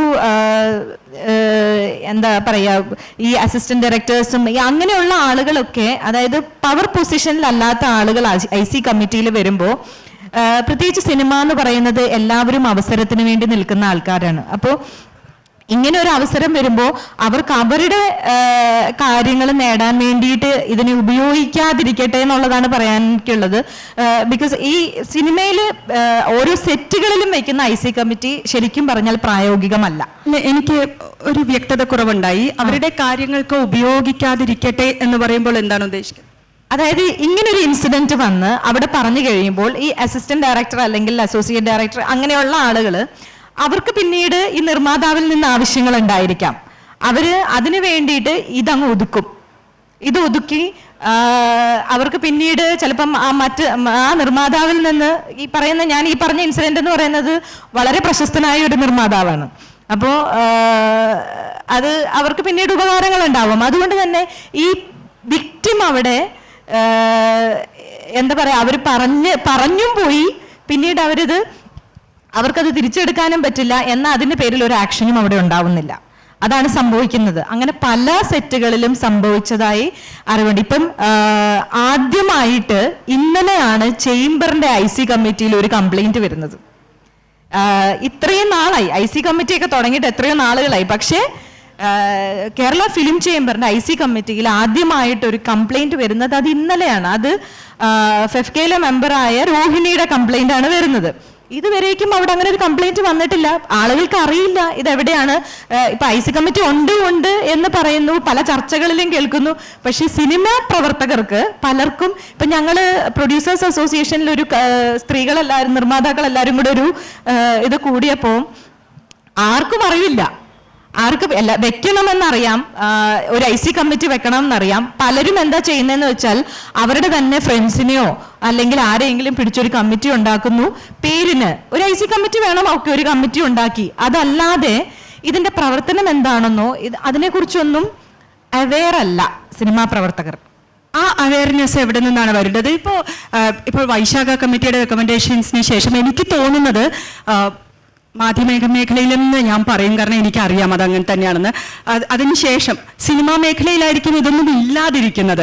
മറ്റ് സ്ഥാപനങ്ങളിലൊക്കെ, കോർപ്പറേറ്റുകളിലും ഒക്കെ IC കൃത്യമായി പ്രവർത്തിക്കുമ്പോൾ, കോർപ്പറേറ്റിൽ എൻ്റെ പാർട്ട്ണർ കോർപ്പറേറ്റിൽ പ്രവർത്തിക്കുന്നതുകൊണ്ട് എനിക്കറിയാം അവർക്ക് വരുന്ന മെയിലുകൾ ഏത് തരത്തിലുള്ളതാണ്, അവെയർനെസ് ഇമെയിലുകൾ ഏത് തരത്തിലുള്ളതാണെന്ന്. ഞാൻ മനസ്സിലാക്കിയിട്ടുള്ളത്, അടുത്ത കാലം വരെ ഞാൻ വർക്ക് ചെയ്യുന്നവരെ മാധ്യമ മേഖലയിലുണ്ട്, ഞാൻ വർക്ക് ചെയ്ത സ്ഥാപനങ്ങളിലും ഇതൊന്നും ഉണ്ടായിരുന്നില്ല. പിന്നീട് ഞങ്ങളൊക്കെ പോരാടി ഒരു സ്ഥാപനത്തിൽ ഇത് വരുത്തി. പക്ഷേ സിനിമാ മേഖലയിൽ ഇതുപോലെ ഏറ്റവും അവസാനം വരുന്ന ചർച്ചകളാണ് ഈ IC കമ്മിറ്റിയുടെ. ഇതൊക്കെ ഈ പറഞ്ഞതിനേക്കാളും ഗൗരവപൂർവം അതിൻ്റെ ഒരു അവെയർനെസ് ഇതിനകത്ത് ഉണ്ടാകാൻ നമുക്ക് എന്ത് ചെയ്യാൻ സാധിക്കും ദീദി? നിലവിലുള്ള ഒരു നിയമം ഇംപ്ലിമെന്റ് ചെയ്യാൻ വീണ്ടും കേസ് കൊടുക്കേണ്ടി വന്ന ഒരു ഗതികേട് WCCക്ക് ഉണ്ട്. ഇവിടെയുള്ള ഒരു നിയമം നടപ്പാക്കാൻ വീണ്ടും നമുക്ക് കേസ് കൊടുക്കേണ്ടി വരിക, എന്നിട്ട് അതിൽ ജയിക്കുക. അപ്പം നമ്മൾ വിചാരിച്ചു കഴിഞ്ഞു, നമ്മളുടെ പോരാട്ടം അവസാനിപ്പിക്കാം എന്ന് വിചാരിക്കും. നമ്മൾ ഇതിൻ്റെ റിക്വസ്റ്റ് എടുത്ത് നമ്മളെ വനിതാ കമ്മീഷന് കൊടുക്കുന്നു. വനിതാ കമ്മീഷന്റെ നേതൃത്വത്തിൽ സർക്കാർ ഉടനെ ഒരു മോണിറ്ററിംഗ് കമ്മിറ്റി ഉണ്ടാക്കുന്നു. ഇനി ഇത്തരം പരാതികളൊക്കെ എൻ്റർടൈൻ ചെയ്യാനുള്ള മോണിറ്ററിംഗ് കമ്മിറ്റി എന്ന് പറയുന്നത് എത്ര ഒരു നെയിംസേക്ക് ആയിട്ടുള്ള, ഫാസിക്കലായിട്ടുള്ള ഒരു കമ്മിറ്റിയാണ് എന്ന് സ്വയം വെളിപ്പെടുത്തിക്കൊണ്ടാണ് ഇപ്പോൾ ആ കമ്മിറ്റി ഇവിടെ നടന്നുകൊണ്ടിരിക്കുന്നത്. ഞാൻ എൻ്റെ കോളേജിൽ എല്ലാ വർഷവും ഇത് കൃത്യമായിട്ട് വേണം എന്നുള്ളത് കൊണ്ട് അത് നടപ്പാക്കുകയും അതിൻ്റെ ഒരു അവെയർനെസ് ക്ലാസ്സിൽ ഞാൻ വളരെ അഭിമാനത്തോടെ, ഞങ്ങൾക്കൊരു പരാതി പോലും കിട്ടാറില്ല പക്ഷെ നമ്മൾ കൃത്യമായി ചെയ്യാറുണ്ട് എന്ന് പറഞ്ഞപ്പം അത് എത്ര ഡിസ്ഫങ്ഷനിലാണ് എന്ന് അവർ പറഞ്ഞു തരുമ്പോഴാണ് ഞാൻ മനസ്സിലാക്കുന്നത്, ഈ പറഞ്ഞതുപോലെ പരാതി കൊടുക്കാം, ഇത് എനിക്കെതിരായിട്ടുള്ളതാണ്, എനിക്ക് പരാതി കൊടുക്കാം എന്ന ആ മിനിമം ലെവൽ ഓഫ് അവെയർനെസ് പോലും ഇവിടുത്തെ സ്ത്രീകൾക്കില്ല. അവരങ്ങനെ ഒരു പരാതി കൊടുക്കുന്നതോടുകൂടെ കാര്യങ്ങൾ അവസാനിക്കുന്നു എന്നാണ് വിചാരിക്കുന്നത്. ഇനി ഇവിടെ ഒരു മോണിറ്ററിംഗ് കമ്മിറ്റി ഗവൺമെന്റ് ഈ നേരത്തെ പറഞ്ഞ പോലെ കേസ് ജയിച്ചതിനെ തുടർന്ന് ഞങ്ങൾ വിചാരിച്ച് നമ്മുടെ നേട്ടം എന്ന് വിചാരിച്ച ആ മോണിറ്ററിംഗ് കമ്മിറ്റി എങ്ങനെയാണ് കോൺസ്റ്റിറ്റ്യൂട്ട് ചെയ്തത് എന്ന് നോക്കിയാൽ തന്നെ അത് മുന്നോട്ട് പോവില്ല എന്ന അതിന്റെ സ്ട്രക്ചറിൽ തന്നെ ഉണ്ടായിരുന്നു. നേരത്തെ പറഞ്ഞ പോലെ ആർക്കെതിരാണോ പരാതി പറയേണ്ടത് അവരൊക്കെയാണ് അതിന്റെ നേതൃത്വത്തിലുള്ളത്. കൃത്യമായിട്ട് ഇനി ആ പറഞ്ഞ പരാതികളിന്റെ അവസ്ഥ പിന്നെ പരാതിപ്പെട്ടാൽ പോലും അത് എങ്ങോട്ടേക്കാണ് പോകുന്നത് നമുക്കറിയാം. ഇടയ്ക്കിടയ്ക്ക് കൂടാറുണ്ട്, അതിന് കൃത്യമായിട്ടുള്ള അജണ്ട ഫിക്സ് ചെയ്യാറില്ല. അതൊരു തരം കൂടൽ, അത് ചില തമാശകളൊക്കെ പറഞ്ഞ് അങ്ങനെ ഒരു കൂടും. പിന്നെ ചില വീഡിയോസ് ഉണ്ടാക്കാമെന്നൊക്കെ ഉള്ള ആലോചനകളുണ്ട്.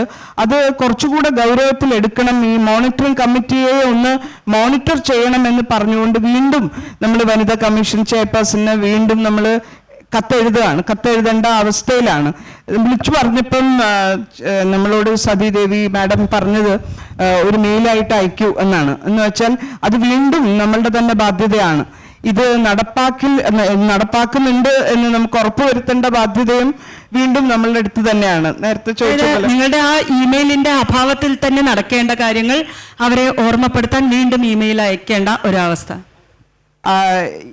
ഈ കാര്യങ്ങളൊക്കെ നമ്മൾ എന്താണ് പറയാ മെറ്റീരിയലൈസ് ചെയ്തു എന്ന് വിചാരിക്കാൻ പറ്റില്ല. നമ്മൾ വിചാരിക്കും കാര്യങ്ങളൊക്കെ നടത്തി കഴിഞ്ഞു. ഇപ്പൊ IC പറ്റിയിട്ട് പറഞ്ഞത് നേരത്തെ പറഞ്ഞു പരാതി വരേണ്ടതുണ്ട്. ഇപ്പൊ അതുപോലും അല്ലല്ലോ. നമ്മൾ we have got to prevent. അതുകൊണ്ടാണ് അതിൽ ഒരു C ഡ്രോപ്പ് ചെയ്തത് എന്തുകൊണ്ടാന്ന് പലരും അതിനെപ്പറ്റി ആലോചിക്കാറില്ല, പറയാറില്ല. അത് വെറുതെ വീണുപോയ പോലെ കഴിഞ്ഞ ദിവസം ഒരു ക്ലാസ്സിൽ ആരോ പറയുന്നത് കേട്ടു, നേരത്തെ ഇതിന് ICC എന്നായിരുന്നു പറഞ്ഞത്, ഇപ്പൊ പിന്നെ IC എന്നാണ് പറയാ. അതെന്താണോ എന്തോ ഒരു C പോയി എന്ന് വെച്ചാൽ എത്ര കൃത്യമായിട്ട് അത് പ്രിവെന്റ് ചെയ്യേണ്ടത് കൂടെ ഉണ്ട് എന്നതുകൊണ്ടാണ് പരാതി വരാതെ നോക്കണം. പരാതി വന്നിട്ട് അത് ശ്രദ്ധിക്കാതെ ഇപ്പം എന്ത് ചെയ്യാം എന്ന് ആലോചിക്കുക പോലുമല്ല വേണ്ടത് എന്ന് പറയുന്ന നിയമം ഉണ്ടായിട്ടും അത് ഇംപ്ലിമെന്റ് ചെയ്യില്ല എന്ന് പറയാൻ നമ്മളുടെ മുമ്പിൽ വേറെ ഉദാഹരണങ്ങളൊന്നും വേണ്ട. കാരണം ഹേമ കമ്മിറ്റി റിപ്പോർട്ട് വെറുതെ കിടന്ന 4 വർഷവും 7 മാസവും എന്ന് പറയുന്നത് മാപ്പില്ലാത്ത കുറ്റമാണ്. ആ പറഞ്ഞതിൽ നിന്നും നിങ്ങൾക്ക് മാറ്റി വെക്കേണ്ടതായിട്ടുള്ള സ്വകാര്യതയ്ക്ക് ബുദ്ധിമുട്ടുണ്ടാവുമെന്ന് പറയുന്ന പോർഷൻ റിഡാക്ട് ചെയ്തിട്ടുണ്ട്. ഇപ്പോഴും കംപ്ലീറ്റ് ഫോം അല്ല പുറത്തു വന്നത്. അത് മാറ്റി നിർത്തിക്കൊണ്ടെങ്കിലും അവിടെ നടക്കുന്ന കാര്യങ്ങൾ എന്താണ് എന്ന് കൃത്യമായിട്ട് എഴുതിയ ഒരു റിപ്പോർട്ട്, അതിലേക്ക് ആക്സസ് ഉണ്ടായിരുന്ന ഒരു ഗവൺമെന്റ് എന്തുകൊണ്ടാണ് അതിനെ അവിടെ തന്നെ കോൾഡ് സ്റ്റോറേജിൽ വെച്ചത് എന്നുള്ള ഒരു ചോദ്യം എന്തായാലും ചരിത്രം ഈ ഇരിക്കുന്ന ആൾക്കാരുടെ അടുത്ത് ചോദിച്ചുകൊണ്ടേയിരിക്കും. ഇനി അത് പുറത്ത് വന്നിട്ട് അതിനുശേഷം നിങ്ങൾ എന്ത് ചെയ്തു എന്ന് ഞങ്ങളോട് ചോദിച്ചാൽ ഞങ്ങൾക്ക് പറയാൻ ഉത്തരവുണ്ട്. പക്ഷേ സിനിമയിലെ എല്ലാ വല്യേട്ടന്മാർക്കും സിനിമയുടെ ഭാഗമാണ് എന്ന് പറയുന്ന മുഴുവൻ ആൾക്കാരും വല്യേട്ടന്മാര് എന്ന് പറയുന്നത് ആണുങ്ങൾ എന്ന അർത്ഥത്തിലല്ല, അങ്ങനെ അവരെ പോലെ സംസാരിക്കുന്നവർ എന്നുണ്ട്. പാട്രിയാർക്കൽ വാല്യൂ സിസ്റ്റം ഇംബൈബ് ചെയ്യുകയും അവർക്ക് വേണ്ടി സംസാരിക്കുകയും ചെയ്യുന്ന ആൾക്കാരുണ്ട്. അവരെല്ലാവരും കൂടെ ഇത് എന്തുകൊണ്ടാണ് എക്സിക്യൂഷൻ എന്ന് പറയുന്ന ലെവലിലേക്ക് കൊണ്ടുപോവാത്തത് എന്ന കുറ്റവും അതിനും ആൾക്കാർക്ക് മറുപടി പറയേണ്ടതായിട്ട് വരും. ഇത് സത്യത്തിൽ നാട്ടുകാരെ എല്ലാവരും ഇറങ്ങി ചോദിക്കേണ്ട ഒരു ചോദ്യമാണ്. എപ്പോഴും അത് WCC അയക്കേണ്ട ഒരു മെയിലായിട്ട് മാത്രം ചുരുങ്ങിപ്പോകുന്നു എന്നുള്ള ഒരു ദയനീയസ്ഥിതി തുടർന്നുകൊണ്ടിരിക്കുകയാണ്. കാരണം ഈ നാട്ടിലുള്ള എത്രയോ തവണ പറഞ്ഞിട്ടുള്ളതാണ്, എല്ലാവരുടെയും ടാക്സ് മണി ഉപയോഗിച്ചിട്ടാണ് ഇത്തരം പഠനം നടത്തിയിട്ടുള്ളത്. ഇവിടെ ഇരിക്കുന്ന ഒരുവിധം ആൾക്കാരിലൊക്കെ സിനിമയായിട്ട് ബന്ധമുണ്ടാവും, അല്ലെങ്കിൽ നിങ്ങളുടെ ഉള്ളിലൊക്കെ ഒരു പൊട്ടൻഷ്യൽ ഫിൽം മേക്കർ ഉണ്ടാവും. അതുകൊണ്ട് തന്നെ ഇത് നിങ്ങളെ മുഴുവൻ ബാധിക്കുന്ന ഒരു കാര്യമാണ്. ഇപ്പൊ WCCയിലുള്ള സ്ത്രീകൾ സിനിമ ചെയ്യേണ്ട നേരത്താണ് ഈ പോളിസി ഉണ്ടാക്കാൻ വേണ്ടി പണിയെടുത്തുകൊണ്ടിരിക്കുന്നത് എന്നുകൂടെ അറിയണം. അതിനിടയിൽ കൂടെ തിരക്കിട്ട് സിനിമ എടുത്തുകൊണ്ടിരിക്കുന്ന ആൾക്കാർക്ക് ഇതൊന്നും ബാധകമാവുന്നുമില്ല. എനിക്ക് സാന്ദ്ര ചോദിച്ച ഒരു ചോദ്യത്തിന് ഒന്നുകൂടി ദീദിയോട് ചോദിക്കാണ്ട്. IC സിനിമയിൽ പ്രായോഗികമല്ല എന്നാണ് അവർ പറഞ്ഞത്. IC സിനിമയിൽ പ്രായോഗികമല്ല എന്ന നിലപാടാണോ നമ്മൾ കൈക്കൊള്ളേണ്ടത്? അങ്ങനെ തീർത്തും പ്രായോഗികമല്ല എന്നല്ല. ഈ കമ്മിറ്റിയിൽ ആക്ച്വലി വരേണ്ടത് സിനിമയുടെ പുറത്തു നിന്നുള്ള സ്ത്രീകളാണ്. ഇപ്പം വനിതാ ശിശുക്ഷേമ സമിതിന്നോ അങ്ങനെയൊക്കെയുള്ള സിനിമയിൽ നിന്ന് പുറത്തു നിന്നുള്ള സ്ത്രീകൾ 1-2 പേര് അതിലുണ്ടെങ്കിൽ തന്നെ അത് പ്രായോഗികമാകും. ഇത് സിനിമയ്ക്കകത്തു നിന്ന് തന്നെയുള്ള ആളുകൾ അവിടെ ഉള്ളപ്പോൾ ആ കംപ്ലൈന്റ് ഒരിക്കലും അതിന് മുകളിലേക്ക് പോവില്ല. പക്ഷെ ICയുടെ ഒരു കോൺസ്റ്റിറ്റ്യൂഷൻ അങ്ങനെയല്ലേ? അതായത് അകത്തുള്ള ആളുകളാണ് ആ കമ്മിറ്റിയിൽ ഉണ്ടാവുക എന്നുള്ളതല്ലേ? അത് ആ രീതിയിൽ സിനിമയിൽ പ്രായോഗികമല്ല എന്നുള്ള ഒരു അവസ്ഥയുണ്ടോ? പ്രായോഗികമല്ലാത്ത കാര്യങ്ങളൊക്കെ പ്രായോഗികമാക്കിയത് കൊണ്ടാണല്ലോ നമുക്ക് എല്ലാവർക്കും ഒന്നിച്ച് ഈ വേദിയിൽ, പ്രത്യേകിച്ച് സ്ത്രീകൾക്ക് രാത്രി ഇവിടെ വന്നിരുന്ന ഈ ചർച്ച കേൾക്കാം എന്നൊരു കാര്യം ഉണ്ടായത്. ഒന്നിച്ച് പഠിക്കാൻ പാടില്ല, ദളിതർക്ക് പഠിത്തമേ പാടില്ല എന്ന് പറഞ്ഞ സ്ഥലത്ത് പോരാടി തന്നെയാണല്ലോ എല്ലാവരും ഒന്നിച്ചിരുന്നതും പന്തിഭോജനം നടത്തിയതും ഒക്കെ. അതേപോലെ ഇതൊന്നും സാധ്യമാവില്ല എന്ന് വിശ്വസിക്കുന്നവർക്ക് കുറച്ചു കാലമൊക്കെ അത് ഇനിയും വിശ്വസിച്ച് പോകാമെന്ന് തോന്നുന്നു. വെറും ഒരു ഹേമ കമ്മിറ്റി റിപ്പോർട്ട് പുറത്ത് വന്നപ്പം പെട്ടെന്ന്, നിങ്ങൾ ശ്രദ്ധിച്ചിട്ടുണ്ടോയെന്ന് അറിഞ്ഞൂടാ, പെട്ടെന്ന് ഇല്ലാതായി പോയ ഒരു സംഘടനയുണ്ട് മലയാള സിനിമയിൽ. ഇപ്പം ആ സംഘടന ഒരു ഒരു യൂട്യൂബ് ചാനൽ തുടങ്ങിയിട്ടുണ്ട്. അവര് കുടുംബ സംഗമങ്ങൾ നടത്തുന്നുണ്ട്. പക്ഷെ ഒരു മുഖവും വെച്ചുകൊണ്ട് അവർക്ക് വേണ്ടി ഫാൻസ് അസോസിയേഷൻ അവരെ സിനിമ കളിപ്പിക്കാൻ പറ്റും. നേരെ നടുനിവർത്തി നിന്ന് ഒരാൾക്കാരെ കൺഫ്രണ്ട് ചെയ്യാൻ പറ്റാത്ത വിധം കുറ്റബോധം കൊണ്ട് തല താഴ്ത്തേണ്ടി വരുന്ന ഒരു ദിവസം വരുമെന്ന് നമ്മൾ ആരും കരുതിയിരുന്നില്ല. But that has happened. അത് സംഭവിച്ചിരിക്കുന്നു. അതിൽ ആകെ സമാധാനമുള്ളത്, നേരെ നിന്ന് പോരാടുന്ന ആൾക്കാരുടെ കാര്യങ്ങൾ എളുപ്പമാണ്. പിന്നിൽ നിന്നുകൊണ്ട് പോരാടിയ ആൾക്കാരെയാണ് സാൻഡ്ര പുറത്ത് ചാടിച്ചുകൊണ്ടിരിക്കുന്നത് എന്നുള്ളത് വളരെ വളരെ പ്രധാനപ്പെട്ട ഒരു കോൺട്രിബ്യൂഷനാണ്. And she is doing it on her own. ഒറ്റയ്ക്കത് ചെയ്യുന്നു എന്നുള്ളതിനും കുറച്ചൊന്നും സ്റ്റാമിന പോരാ, അങ്ങനെയൊക്കെ ചെയ്യുന്നുണ്ട്. ആ കൂട്ടത്തിൽ ഈ മുങ്ങിപ്പോയ സംഘടനയെ പുറത്തു കൊണ്ടുവരാൻ എല്ലാവരും ശ്രമിക്കും. കാരണം നമ്മളുടെ ബോധം എന്ന് പറയുന്നത് കൃത്യമായിട്ടും പാട്രിയാർക്കിലാണ്. അവരങ്ങനെ ഇരിക്കേണ്ട കാര്യമൊന്നുമില്ല. എനിക്കറിയാം, ഇതിലെ ഈ ഒരു ചെറിയ ബൈറ്റ് എടുത്തിട്ട് ഇനി പുറത്ത് പോവുകയും എന്നെ കംപ്ലീറ്റ് തെറി വിളിക്കുന്നതും ഞാൻ കേൾക്കേണ്ടതായിട്ട് വരും. I don't mind. പക്ഷേ ആ പറഞ്ഞത് നിങ്ങൾക്കറിയാം, ഈ എത്രയൊക്കെ പണം ചെലവാക്കി എന്തൊക്കെ പബ്ലിസിറ്റി ചെയ്തിട്ടും ഒരു നായകന്റെ സിനിമ കളിക്കുന്നില്ല. ആ നായകന്റെ സിനിമ കളിക്കുന്നില്ല എന്നുള്ളതിന്റെ കാരണം ഒരു കോടതിയും അയാൾക്കെതിരെ വിധി എഴുതേണ്ടതില്ല. ഇത് ഓരോരുത്തരുടെ സമൂഹത്തിന്റെ മനസാക്ഷിയിൽ കൃത്യമായിട്ട് തെറ്റ് ചെയ്തത് ആരാണ് എന്ന് ഈ സമൂഹത്തിന് അറിയാമായിരുന്നു എന്നുള്ളതാണ്. ഇതുപോലെ തന്നെയാണ് നിങ്ങൾ നടുവിൽ കുത്തിട്ട് വിളിച്ചാലും കുത്തിടാതെ വിളിച്ചാലും ഒക്കെ കുത്തുകളൊന്നും പെട്ടെന്ന് അങ്ങോട്ട് ഉണ്ടായതല്ല. കുത്തുകൾ അവിടെ വന്ന് ഭവിച്ചതാണ്. നമുക്കറിയാം, അത്ര ഒരു സാങ്ക്ടിറ്റി ഉള്ള അത്ര ഒരു ഭയങ്കര വാക്കായിട്ട് പിന്നീട് അത് പറയാൻ പറ്റാതെ വന്നപ്പം വന്നു ചേർന്നതാണ് അതിനിടയിലുള്ള കുത്തുകളെന്നും, ഈ കുത്തുകളിലിട്ട ഒരു ഇലക്ഷൻ കഴിയുന്നതിന് പിറ്റേന്ന് ഡിസോൾവ് ചെയ്ത് പോയി കളഞ്ഞു എന്ന് പറഞ്ഞാൽ ഈ പറയുന്ന പുരുഷ മേധാവിത്വത്തിന്റെ ഏറ്റവും വലിയ മുഖമായിട്ടുള്ള ആ ഒരു സംഘടന ഒരു നിമിഷം കൊണ്ട് ഇല്ലാതായി പോവുകയും ഇനി they've got to struggle, നല്ല രീതിയിൽ പണിയെടുക്കേണ്ടി വരുമെന്ന് തോന്നുന്നു തിരിച്ചു വരാൻ. നമ്മൾ പ്രശ്നങ്ങളെക്കുറിച്ച് പറയുമ്പോൾ പ്രശ്നങ്ങളല്ലാത്ത കാര്യങ്ങളെക്കുറിച്ചും പറയണമല്ലോ. ഹേമ കമ്മിറ്റി റിപ്പോർട്ട് ഈ രീതിക്ക് വന്നത്, അതിന് പിന്നിലെ നിങ്ങളുടെ പോരാട്ടം, അഹോരാത്രമുള്ള പണിയെടുക്കൽ, WCC എന്തിന് എന്ന് ചോദിച്ചവർക്കൊക്കെ ഇവർ കൊടുത്ത മറുപടി, അതിനൊക്കെ ശേഷം ഇപ്പോൾ സംഭവിച്ചു കൊണ്ടിരിക്കുന്നത് ഈ പറഞ്ഞതുപോലെ AMMA എന്ന സംഘടന ഇല്ലാതാകുന്നു, അതിലെ പലരും രാജിവെക്കുന്നു. പിന്നെ അതിനെ തുടർന്നുണ്ടായ സംഭവങ്ങൾ മലയാള സിനിമ മുമ്പൊന്നും ഇല്ലാത്ത രീതിയിൽ മാറിയിരിക്കുന്നു. ഈ മാറ്റത്തിന് തുടക്കക്കാരായിരുന്നു ഇവർ. ഇന്ന് സാൻഡ്ര, നിങ്ങൾ ഒറ്റയ്ക്ക് നടത്തുന്ന ഈ പോരാട്ടമുണ്ടല്ലോ, ഈ പോരാട്ടവും ഇവർ ഒരുമിച്ച് ചേർന്ന് നിന്ന് നടത്തുന്ന ഈ പോരാട്ടവും ഇതൊക്കെ തന്നെയാണ് മലയാള സിനിമയെ എത്ര പോസിറ്റീവായി മാറ്റിയിരിക്കുന്നത്. അപ്പോൾ നമ്മൾ ഈ ഹേമ കമ്മിറ്റി റിപ്പോർട്ട്, അതിന്മേൽ സർക്കാർ ഇതുവരെ നടപടിയെടുത്തിട്ടില്ല. ആ പ്രശ്നങ്ങളൊക്കെ ഒരു വശത്ത് ഇരിക്കുമ്പോൾ തന്നെ നിങ്ങളൊക്കെ നടത്തിയ ഈ പോരാട്ടങ്ങൾ ഇപ്പോൾ കുറച്ചെങ്കിലും നിറം കാണാൻ തുടങ്ങിയിട്ടില്ലേ? മലയാള സിനിമയിലെ ലിംഗനീതി എന്ന് പറയുന്ന കാര്യങ്ങൾ ആർക്കും എത്രയും പെട്ടെന്ന് ആരെയും ഒതുക്കിക്കളയാം എന്നുള്ള രീതിയിൽ നിന്ന് ഇനി ഇവരെയൊക്കെ ഒതുക്കണമെങ്കിൽ നമ്മളൊന്ന് ആലോചിക്കണം എന്ന രീതിയിലേക്ക് മലയാള സിനിമയിലെ ഈ പറയുന്ന പുരുഷന്മാരും അവരുടെ സംഘടനകളും തീരുമാനിക്കുന്നതിൽ കുറച്ചെങ്കിലും മാറ്റമുണ്ടായിട്ടില്ലേ സാന്ദ്ര? തീർച്ചയായിട്ടും അതിനുള്ളൊരു വലിയ തെളിവാണ് ഇന്നലെ എൻ്റെ പരാതിയുടെ മേൽ ശ്രീ ബി ഉണ്ണികൃഷ്ണനെതിരെ FIR ഇട്ടപ്പോൾ അദ്ദേഹം ചാനലുകളിൽ വന്നിരുന്നു. അദ്ദേഹം വളരെ തകർന്നാണ്. സാധാരണ നമ്മൾ കാണുന്ന ഒരു ബി ഉണ്ണികൃഷ്ണനെ അല്ല ഇന്നലെ ചാനലുകളിൽ കണ്ടത്. വളരെ തകർന്ന് സ്വന്തം പേരിൽ FIR വരുമ്പോൾ ആരാണേലും ഒന്ന് ഭയക്കുമല്ലോ. അപ്പം ഇതുവരെയും മാളത്തിലിരുന്ന് പുറകിൽ നിന്ന് ഫൈറ്റ് ചെയ്തിരുന്ന, ശരിക്കും പറയുകയാണെങ്കിൽ മലയാള സിനിമയിൽ എന്തെങ്കിലും പ്രശ്നമുണ്ടെങ്കിൽ അതിൻ്റെ എല്ലാം പിന്നിൽ ശ്രീ ബി ഉണ്ണികൃഷ്ണൻ ഉണ്ടാവും എന്നുള്ളതാണ്. പക്ഷേ പുറത്തേക്ക് വരുന്നത് ഇപ്പോൾ ഫോർ എക്സാമ്പിൾ എടുക്കുകയാണെങ്കിൽ ഇപ്പോൾ ലാസ്റ്റ് ഷെയ്ൻ നിഗത്തിനെ വിലക്കിയ കേസാണെങ്കിൽ പോലും അതിൻ്റെ ഒരു തുടക്കം ശ്രീ ബി ഉണ്ണികൃഷ്ണൻ ഈ RDX എന്ന് പറയുന്ന സെറ്റിൽ പോയതാണ്. അവിടെ നിന്നാണ് അത് തുടങ്ങിയത്. അവസാനം വിലക്കിയത് പ്രൊഡ്യൂസേഴ്സ് അസോസിയേഷൻ ആണെന്ന് മാത്രം. അതുകൊണ്ടാണ് ഞാൻ പറഞ്ഞത് ഇതെല്ലാം അങ്ങോട്ടും ഇങ്ങോട്ടും സഹകരിച്ച് പ്രവർത്തിക്കുന്ന സംഘടനകളാണ്. കാര്യം പ്രൊഡ്യൂസേഴ്സ് അസോസിയേഷനിലെ കാര്യങ്ങൾ തീരുമാനിക്കുന്ന ശ്രീ ബി ഉണ്ണികൃഷ്ണനാണ്. ഇന്നലെ എനിക്കൊരു വിഷമം ഉണ്ടായ ഒരു കാര്യം എന്ന് പറഞ്ഞാൽ, ശ്രീ ബി ഉണ്ണികൃഷ്ണൻ ഇന്നലെ ടെലിഫോൺ ലൈനിൽ വന്നു, ഏഷ്യാനെറ്റ് ന്യൂസിന്റെ ടെലിഫോൺ ലൈനിൽ വന്നിട്ട് അദ്ദേഹം വളരെ വിഷമത്തോടു കൂടി പറയുകയാണ്, സാൻഡ്രയോട് എനിക്ക് യാതൊരുവിധ ദേഷ്യവുമില്ല. സാൻഡ്രയ്ക്ക് എന്തോ കാര്യമായ തെറ്റിദ്ധാരണ സംഭവിച്ചിരിക്കുന്നതാണ്.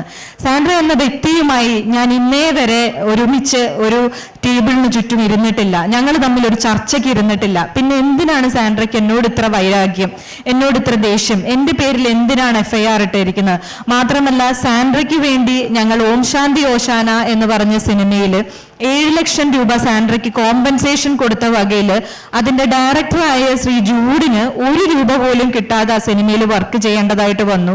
അങ്ങനെ പിന്നീടും സാൻഡ്രയ്ക്ക് പല സിനിമയിലും ഞങ്ങൾ കോമ്പൻസേഷൻ വാങ്ങിച്ചു കൊടുത്തിട്ടുണ്ട്. ഇങ്ങനെ പൈസ ഞങ്ങൾ കാരണം സാൻഡ്രയ്ക്ക് ഗുണം മാത്രമേ ഉണ്ടായിട്ടുള്ളൂ. അങ്ങനെ ഒരു വ്യക്തി എന്തിനാണ് എന്നോട് ഇത് ചെയ്യുന്നതെന്ന് എനിക്കറിയില്ല എന്ന് പറഞ്ഞു. അദ്ദേഹത്തിന് നല്ല വാക്ചാതുര്യമുള്ളൊരു മനുഷ്യനാണ്. നല്ല രീതിയിൽ അയാള് ചെറിയ പ്രായത്തിൽ SFIയിലൊക്കെ വർക്ക് ചെയ്തതുകൊണ്ടും ഒക്കെ ആയിരിക്കാം എങ്ങനെ സംസാരിക്കണമെന്നും എങ്ങനെ നിൽക്കണമെന്നും ഒക്കെ വ്യക്തമായി ഒരു ബോധ്യമുള്ളൊരു വ്യക്തിയാണ്. അദ്ദേഹം ശരിക്കും ജനങ്ങളെ മാനിപ്പുലേറ്റ് ചെയ്യുന്ന രീതിയിൽ, ഇത്രയും നാളും സിനിമ ഇൻഡസ്ട്രിയിലുള്ള ആളുകളെ മാനിപ്പുലേറ്റ് ചെയ്യുന്നുണ്ടായിരുന്നുള്ളൂ. ഇത് കേരളത്തിലെ ജനങ്ങളെ മുഴുവൻ മാനിപ്പുലേറ്റ് ചെയ്യുന്ന രീതിയിൽ ഒരു ഫെഫ്ക എന്ന് പറയുന്ന ഒരു യൂണിയന്റെ ജനറൽ സെക്രട്ടറി ആയിരുന്നുകൊണ്ട് പച്ചക്കള്ളം വിളിച്ചു പറയുകയാണ്. അപ്പൊ ഞാൻ അതിന്റെ അപ്പുറത്ത് ടെലിഫോൺ ലൈനിലുണ്ടായിരുന്നു. ഞാൻ പറഞ്ഞു, എനിക്ക് കാര്യമായ തെറ്റിദ്ധാരണ സംഭവിച്ചു എന്ന് എനിക്ക് പറയുമ്പോൾ എനിക്ക് പറയാനുള്ളത് താങ്കൾക്ക് കാര്യമായ ഓർമ്മപ്പിശക് സംഭവിച്ചിട്ടുണ്ട് എന്നുള്ളതാണ്. കാര്യം ഞാനും അദ്ദേഹവും ജൂതൻ എന്ന് പറയുന്ന സിനിമയ്ക്ക് വേണ്ടിയിട്ട് ഒരു ചർച്ചയ്ക്ക് ഇരുന്നിരുന്നു. അവിടെ അദ്ദേഹം നിൽക്കുകയും ഞാൻ ഇരിക്കുകയുമായിരുന്നു എന്നുള്ളൊരു വ്യത്യാസമേ ഉള്ളൂ. അവസാനം അദ്ദേഹം എല്ലാവരുടെയും മുന്നിൽ വെച്ച് ചേംബർ ഹാളിൽ വെച്ച് എന്നോട് നിന്നെ ഇനി ഞാൻ മലയാള സിനിമ ചെയ്യിക്കില്ല, കാണിച്ചു തരാം എന്ന് പറഞ്ഞിട്ടാണ് അവിടുന്ന് ഇറങ്ങിപ്പോയത്. എന്നാ ശരിയെന്ന് ഞാൻ പറയുകയും ചെയ്തു. പക്ഷെ പുള്ളി പറഞ്ഞതുപോലെ തന്നെ ചെയ്തു. എൻ്റെ നടന്നുകൊണ്ടിരിക്കുന്ന സിനിമ, അതിന്റെ പോസ്റ്റ് പ്രൊഡക്ഷൻ നടന്നുകൊണ്ടിരിക്കുകയായിരുന്നു, എടക്കാട് ബറ്റാലിയൻ എന്ന് പറയുന്ന ടൊവിനോയുടെ സിനിമ. അതിന്റെ പോസ്റ്റ് പ്രൊഡക്ഷൻ വർക്കുകൾ മുഴുവൻ നിർത്തിച്ചു വെച്ചു. ഈ നിർത്തിച്ചു വെച്ചു എന്നുള്ളത് എന്നെ ഒരു വോയിസ് മെസ്സേജ് ആയിട്ടാണ് അതിന്റെ എഡിറ്റർ എനിക്ക് അയച്ചു തന്നത്. ഞങ്ങളോട് ഫെഫ്കയിൽ നിന്ന് ഇതിന് വർക്ക് ചെയ്യണ്ട എന്ന് പറഞ്ഞു. ഈ വോയിസ് മെസ്സേജ് ആണ് എനിക്ക് ദൈവദൂതനെ പോലെ കിട്ടിയ ഒരു സാധനം. ഞാൻ അത് നേരെ പ്രൊഡ്യൂസേഴ്സ് അസോസിയേഷന്റെ പ്രസിഡന്റിന് അയച്ചു കൊടുത്തിട്ട് പറഞ്ഞു, നിങ്ങൾ ഇതിൽ ഇടപെട്ടില്ലെങ്കിൽ ഞാൻ കോമ്പറ്റീഷൻ കമ്മീഷനിലേക്ക് പോകും. ഈ കോമ്പറ്റീഷൻ കമ്മീഷൻ എന്നുള്ള ഒരു വാക്ക് യൂസ് ചെയ്യാനുള്ള കാരണം ഇവരെല്ലാം സുഹൃത്തുക്കളാണെന്നും ഇവരൊരിക്കലും ബി ഉണ്ണികൃഷ്ണൻ അഗേൻസ്റ്റ് നിൽക്കില്ല എന്ന് എനിക്ക് അറിയാവുന്നത് കൊണ്ടാണ്. കാര്യം ഞാൻ ഇങ്ങനെ പോവുകയാണെന്ന് പറഞ്ഞെങ്കിൽ മാത്രമേ ഇവർ ഇടപെടുകയുള്ളൂ.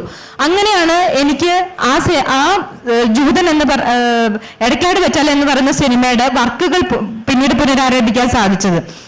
ഈ പിന്നീട് അതിനു മുമ്പാണ് സത്യത്തിൽ ഓം ശാന്തി ഓശാനയുടെ കേസ്. ഓം ശാന്തി ഓശാനയുടെ കേസിൽ പ്രൊഡ്യൂസേഴ്സ് അസോസിയേഷൻ 25 ലക്ഷം രൂപ കോമ്പൻസേഷൻ തീരുമാനിച്ച ശേഷം ശ്രീ ബി ഉണ്ണികൃഷ്ണൻ എൻ്റെ അന്നത്തെ പാർട്ട്ണറായ ശ്രീ വിജയ് ബാബുവിനെ വിളിച്ച് പ്രഷർ ഇട്ട് എന്നെ വെളിയിൽ ഒരു ഹോട്ടലിൽ വിളിച്ചു വരുത്തി. അവിടെ അതിന്റെ ഡയറക്ടറായ ജൂഡിനെയും മിഥുനെയും വിളിച്ചു വരുത്തി. അദ്ദേഹം ഇരുന്നിട്ട് എൻ്റെ അടുത്ത് പറയുകയാണ്, സാൻഡ്ര ഇനി മലയാള സിനിമ ചെയ്യണമെന്നുണ്ടെങ്കിൽ ഇവർക്ക് ഈ സിനിമ വിട്ടുകൊടുക്കണം. ഞാൻ പറഞ്ഞു, എനിക്ക് ഈ മലയാള സിനിമ ചെയ്യണ്ട, ഞാൻ ചെയ്യുന്നില്ല. എന്നെ അപമാനിച്ചവരാണ് ഇവര്. അതിനവർ മാപ്പ് പറയാതെ ഞാൻ മുന്നോട്ട് പോവില്ല, ഞാൻ അവർക്ക് ഈ സിനിമ വിട്ടുകൊടുക്കില്ല എന്ന് പറഞ്ഞപ്പോൾ എൻ്റെ അടുത്ത് പറഞ്ഞു, എന്നെ ഭയങ്കര വെല്ലുവിളിക്കുന്ന രീതിയിലാണ് സംസാരിച്ചത്. അവസാനം എൻ്റെ അന്ന് പാർട്ട്ണറായ ശ്രീ വിജയബാബുവിന്റെ പ്രഷറും എല്ലാം കാരണം ഞാൻ സമ്മതിച്ച് ഞാൻ പറഞ്ഞു, ശരി എനിക്ക് കോമ്പൻസേഷൻ വേണ്ട, എനിക്ക് അപ്പോളജി ലെറ്റർ വേണം എന്ന് പറഞ്ഞപ്പോൾ ഈ ശ്രീബി ഉണ്ണികൃഷ്ണൻ തന്നെയാണ് ജൂഡിനെ കൊണ്ടും മിഥുനെ കൊണ്ടും ഞങ്ങൾ ചെയ്തത് തെറ്റായി പോയി, ഞങ്ങളോട് ക്ഷമിക്കണം എന്ന് പറഞ്ഞു ഒരു ഡീറ്റെയിൽഡ് ആയിട്ടുള്ള ഒരു കത്ത് രണ്ടുപേരും എനിക്ക് എഴുതി തരികയും ഫ്രൈഡേ ഫിലിം ഹൗസിൽ ഇന്നും അത് കിടക്കുന്നുണ്ടെന്നുള്ളതാണ് ഞാൻ ഫ്രെയിം ചെയ്ത് അവിടെ തൂക്കിയിട്ടുണ്ടായിരുന്നു ഈ അപ്പോളജി ലെറ്റർ. അപ്പൊ ഈ രണ്ട് ഇൻസിഡന്റിലും പുള്ളി എൻ്റെ കൂടെ ഒരുമിച്ചിരുന്നൊരു വ്യക്തിയാണ്. എന്നിട്ട് പുള്ളി ഈ ചാനലിൽ കൂടെ പറയുകയാണ്, ഞങ്ങൾ തമ്മിൽ ഇതുവരെ ഒരുമിച്ചൊരു ചർച്ചയ്ക്ക് ഇരുന്നിട്ടില്ല എന്നെങ്ങനെയാണ് ഇങ്ങനെ കള്ളം പറയാനായിട്ട് സാധിക്കുന്നത്? ഇത് ഞാൻ പറഞ്ഞപ്പോൾ എനിക്കിവിടെ വിഷമം തോന്നിയ വിഷയം അതല്ല. ഇത് ഞാൻ പറഞ്ഞു കഴിഞ്ഞു കഴിഞ്ഞപ്പോൾ സാധാരണ ഒരു ആങ്കർ എന്താണ് ചെയ്യുക? ആ ഇൻസിഡന്റിൽ അയാൾ തെറ്റുകാരനാണെന്ന് മനസ്സിലാക്കിയല്ലോ, കള്ളത്തരാണ് പറയുന്നത്. മാത്രമല്ല കോമ്പൻസേഷന്റെ കാര്യത്തിലും 3.5 ലക്ഷം രൂപ ഞാൻ ചെലവാക്കിയ പൈസയാണ്. അതുകൂടാതെ 25 ലക്ഷം രൂപ പ്രൊഡ്യൂസേഴ്സ് അസോസിയേഷൻ തീരുമാനിച്ച പൈസ വേണ്ടാന്ന് വെച്ചിട്ട് ഒരു 3 ലക്ഷം രൂപയും കൂടെ അവർ തന്ന് 7 ലക്ഷം രൂപയാക്കി എനിക്ക് കോമ്പൻസേഷൻ തന്നു എന്നുള്ളത് സത്യമാണ്. അതിന് ജൂഡിന് പൈസ കിട്ടിയില്ല എന്നുള്ളത് എൻ്റെ കുഴപ്പമല്ലല്ലോ. അത് ടേബിൾ പ്രോഫിറ്റ് ആയിട്ടുള്ള ഒരു സിനിമയാണ്, അതിന് പൈസ മേടിച്ചു കൊടുക്കേണ്ടത് ഇവരുടെ ഉത്തരവാദിത്തമല്ലേ. അപ്പോൾ ഇതിന്റെ ചാനലിലിരുന്ന് ഇതിന്റെ ആങ്കർ പറയാണ്, നിങ്ങൾക്കിത് കോംപ്രമൈസ് ആക്കിക്കൂടെ, പറഞ്ഞു തീർത്തൂടെ എന്നാണ് എന്നോട് ചോദിക്കുന്നത്. ഇത് ഒരു ചാനലിൽ നിന്നല്ല, 2 ചാനലിൽ നിന്ന് 2 മെയിൽ ആങ്കേഴ്സ് ആണ് എന്നോട് ചോദിക്കുന്നത്, നിങ്ങൾക്കിത് കോംപ്രമൈസ് ആക്കി തീർത്തൂടെ, എന്തിനാ നിങ്ങളിത് കേസിലേക്കും ഒക്കെ പോകുന്നത്? അദ്ദേഹത്തിന്റെ ഭാഗത്താണ് തെറ്റ് എന്ന് മനസ്സിലാക്കിയപ്പോ എനിക്കിപ്പോ മനസ്സിലാവുന്നത് ചാനലുകാരടക്കം എല്ലാവരും ഈ പറയുന്ന ഇവരുടെ ഒരു ഇൻഫ്ലുവൻസിന്റെ അണ്ടറിലാണ്. കാര്യം അവരെ കൊണ്ടേ കാര്യമുള്ളൂ. ഇപ്പൊ അവിടെ തന്നെ ഉള്ളവർ തന്നെ നമ്മളെ വിളിച്ച് പറയാറുണ്ട്, സാൻഡ്ര ഇന്നല്ലേ നാളെ പോവും, ഇവരൊക്കെയാണ് ഇവിടെ നിൽക്കാൻ പോകുന്നത്. അപ്പോ നമ്മൾ ഈ യുദ്ധത്തിന് ഈ പൊരുതുന്നതിന് ഒരു അർത്ഥമില്ലാതായി മാറുകയാണ്. മനസ്സിലായി?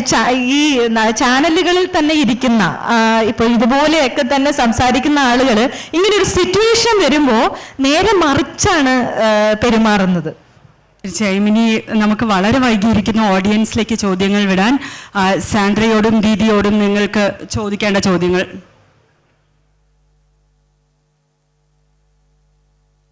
എനിക്ക് ദീദി മാമിനോടാണ് ചോദിക്കാനുള്ളത്. നേരത്തെ ഐസിനെ കുറിച്ച് ഡിസ്കഷൻ വന്നല്ലോ, അതിൽ ഞാൻ ഒബ്സർവ് ചെയ്തൊരു കാര്യം എന്ന് പറഞ്ഞു കഴിഞ്ഞാൽ സാധാരണ വർക്ക് പ്ലേസ് പോലെയല്ല സിനിമ എന്ന് പറയുമ്പം ഒരു സെറ്റിൽ നിന്ന് മറ്റൊരു സെറ്റിലേക്കുള്ള ഇതല്ലേ. ഇപ്പോൾ ഒരു സെറ്റിൽ ഒരു സിനിമ ഉണ്ടാക്കി കഴിഞ്ഞ് തീരുന്നു. അപ്പം ഈ ഐസിയിൽ റേസ് ചെയ്യപ്പെടുന്ന ഇഷ്യൂസ് മിക്കവാറും ഒരു ഫിലിം കഴിയുമ്പോഴത്തേക്കും തീരില്ലല്ലോ.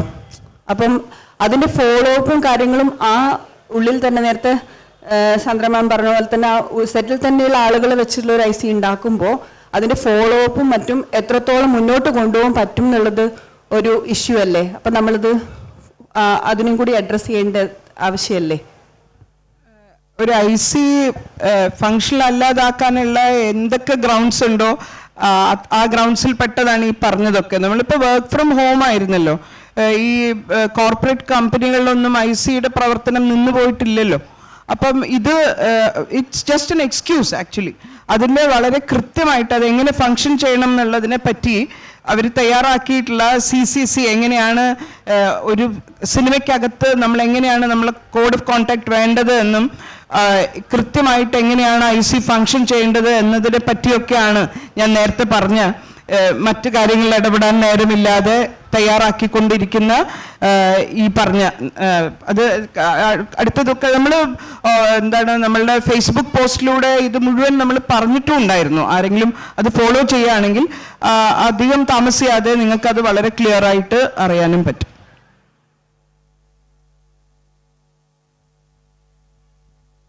ഹായ്, എനിക്ക് തോന്നുന്നു ഈ സാൻഡ്ര തോമസ് മാം ഇവിടെ ബി ഉണ്ണികൃഷ്ണനെ കുറിച്ച് പറഞ്ഞത് ഭയങ്കര മൊമെന്റസ് ആയൊരു സാധനമാണ്. വേറെ ഒന്നും കൊണ്ടല്ല, ഇത് കേൾക്കുമ്പോൾ നമുക്ക് ഞെട്ടൽ തോന്നുന്നുണ്ട്. പക്ഷെ അത്രയും ഞെട്ടൽ തോന്നേണ്ട ആവശ്യമില്ല. പുള്ളിയുടെ സിനിമ കണ്ടാലോ അല്ലെങ്കിൽ പുള്ളിയുടെ ഈ പറയുന്ന പല സമയത്ത് പറയുന്ന ന്യായങ്ങളൊക്കെ കേൾക്കുമ്പോൾ നമുക്ക് മനസ്സിലാവേണ്ടതാണ്. പക്ഷേ പുള്ളി ക്രിയേറ്റ് ചെയ്ത് വെച്ചിരിക്കുന്ന ഒരു ഇന്റലക്ച്വൽ ഓറയുണ്ട്. അതിന്റെ ഒരു ഐറണി എന്ന് പറഞ്ഞാൽ എനിക്കൊന്ന് 80കളിലൊക്കെ DC ബുക്സിന്റെ നവസിദ്ധാന്തങ്ങൾ എന്ന് പറയുന്ന പുസ്തകങ്ങളൊക്കെ എഡിറ്റ് ചെയ്തുകൊണ്ട് അത് ഫെമിനിസവും പോസ്റ്റ് മോഡേണിസം ഒക്കെ എഡിറ്റ് ചെയ്തുകൊണ്ടാണ് ഈ ഉണ്ണികൃഷ്ണനൊക്കെ കടന്നു വരുന്നത് സാഹിത്യത്തിൽ. അപ്പൊ ഈ ഇമാതിരി ഇന്റലക്ച്വൽസത്തിന്റെ ഉള്ളിൽ നിന്നുകൊണ്ടാണ് പുള്ളി ഈ ഓറയെല്ലാം ക്രിയേറ്റ് ചെയ്ത് വെച്ചിരിക്കുന്നത്. അപ്പോ അല്ല, എൻ്റെ ഒരു ഒബ്സർവേഷൻ മാത്രമാണ്. സത്യത്തിൽ ഞെട്ടിക്കേണ്ട, നമ്മൾ നേരത്തെ മനസ്സിലാക്കി ഞെട്ടേണ്ട സാധനമാണ്. അപ്പോ ഇത് തുറന്നു പറഞ്ഞതിൽ മാമിന് പ്രത്യേക കൺഗ്രാറ്റ്സ്. Thank you. എനിക്ക് തോന്നുന്നു പുള്ളിയുടെ ഒരു കഴിവ് വെച്ച് പുള്ളി അഭിനയമാണ് പരീക്ഷിക്കേണ്ടത്.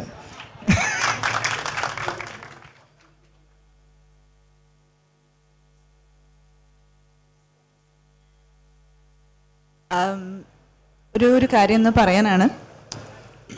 ദീദി പറഞ്ഞുകൊണ്ട് ജസ്റ്റ് നേരത്തെ ഐസിയുടെ കാര്യം ചോദിച്ചല്ലോ. എൻ്റെ പേര് അഞ്ജലി മേനോൻ എന്നാണ്. ഞാൻ ഫിലിം മേക്കറാണ്. അപ്പോൾ ഇവിടെ കഴിഞ്ഞ 2 പടങ്ങൾ ചെയ്തപ്പോൾ ഞങ്ങളുടെയൊക്കെ സെറ്റിൽ IC പ്രാവർത്തികമാണ്. ഓക്കെ. ആൻഡ് ഇവിടെ ഇന്ത്യ മഹാരാജ്യത്തിൽ വേറെ ഒരുപാട് ഇൻഡസ്ട്രീസിലും IC പ്രവർത്തനം തുടങ്ങിയിട്ടുണ്ട്. ഹിന്ദിയിലും ഒക്കെ ഫിലിം ഇൻഡസ്ട്രിയിൽ IC പ്രവർത്തിക്കുന്നുണ്ട്. എനിക്ക് സാൻഡ്ര പറയുന്ന കാര്യം നന്നായി മനസ്സിലാവുന്നുണ്ട്. കറക്റ്റാണ്. ഏറ്റവും മേലെ നിൽക്കുന്ന ആൾ പെർപെട്രേറ്റർ ആവുമ്പോൾ ഉണ്ടാവുന്ന പ്രശ്നങ്ങൾ തീർച്ചയായിട്ടും ഉണ്ട്. അതിപ്പോൾ ഗവൺമെൻറ് ഈവൻ ICയിൽ എന്തൊക്കെ ചെയ്യാൻ പറ്റും എന്ന് അവർ അന്വേഷിച്ചുകൊണ്ടിരിക്കുന്നുണ്ട്. പക്ഷേ നമ്മുടെ നാട്ടിലും ബാക്കി എല്ലാ നാടുകളിലും ഈ പെർപെട്രേഷൻ മേലത്തെ ലെവലിൽ നിന്ന് മാത്രമല്ല, എല്ലാ ലെവലിലും നടക്കുന്ന ഒരു പ്രശ്നമാണ് ഈ എക്സ്പ്ലോയിറ്റേഷൻ. അപ്പോൾ അറ്റ്ലീസ്റ്റ് ഒരു പരിധി വരെയെങ്കിലും അത് തടയണമെങ്കിൽ ഈ പറഞ്ഞ സിസ്റ്റംസ് നമ്മൾ എന്തായാലും ഉപയോഗിച്ചേ പറ്റൂ.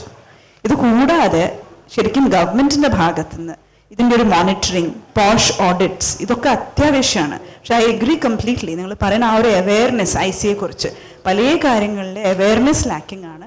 പക്ഷെ നമുക്കത് ഉണ്ടാക്കിയെടുത്തേ പറ്റൂ. അതിന് നമ്മൾ ഓരോരുത്തരും ഒരു പടം ചെയ്യുമ്പം ഒരു IC അതിൽ വെച്ചാൽ അത് പഠിക്കാൻ പറ്റുന്ന ഏറ്റവും എളുപ്പമുള്ളൊരു സ്റ്റെപ്പാണ്. സോ ഇന്നലെ മണിരത്നം സർ പറഞ്ഞിട്ടുണ്ടായിരുന്നു സ്റ്റേജിൽ. അപ്പോൾ ഇന്ന് we had A meeting. Sir actually ചോദിച്ചത് ഇതിൻ്റെ ഫുൾ ഡീറ്റെയിൽസ് അയച്ചു തരൂ.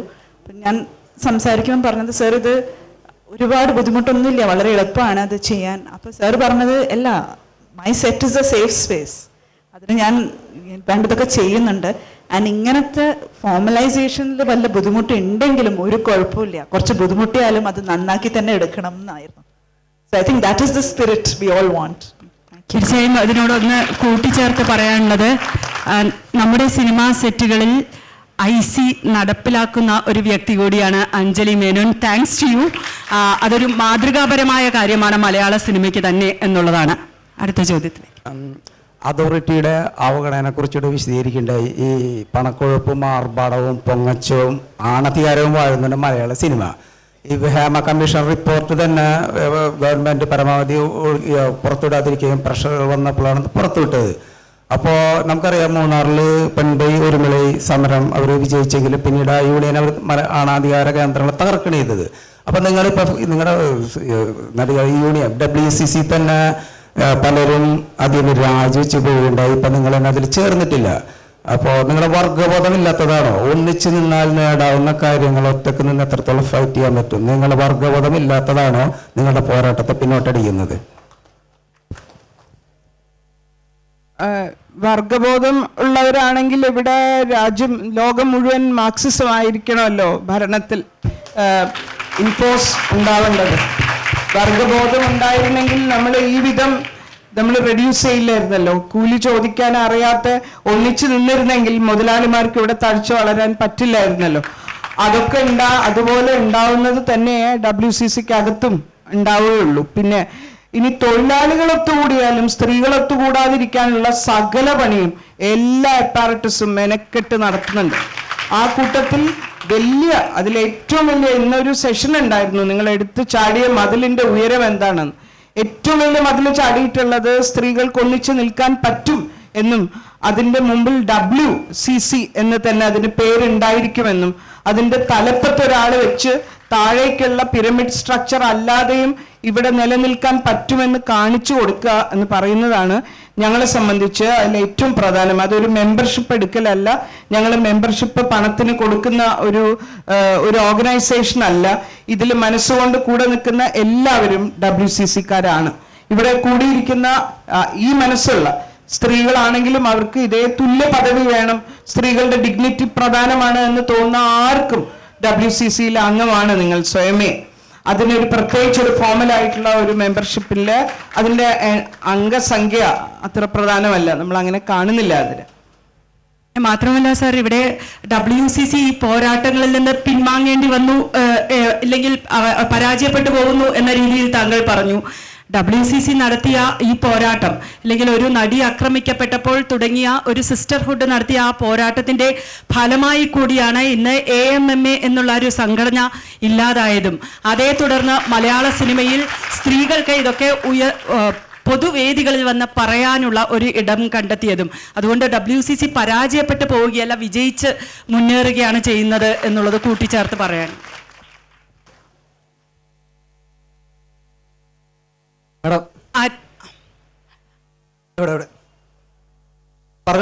പറയൂ. എൻ്റെ പേര് ഹരിൻ.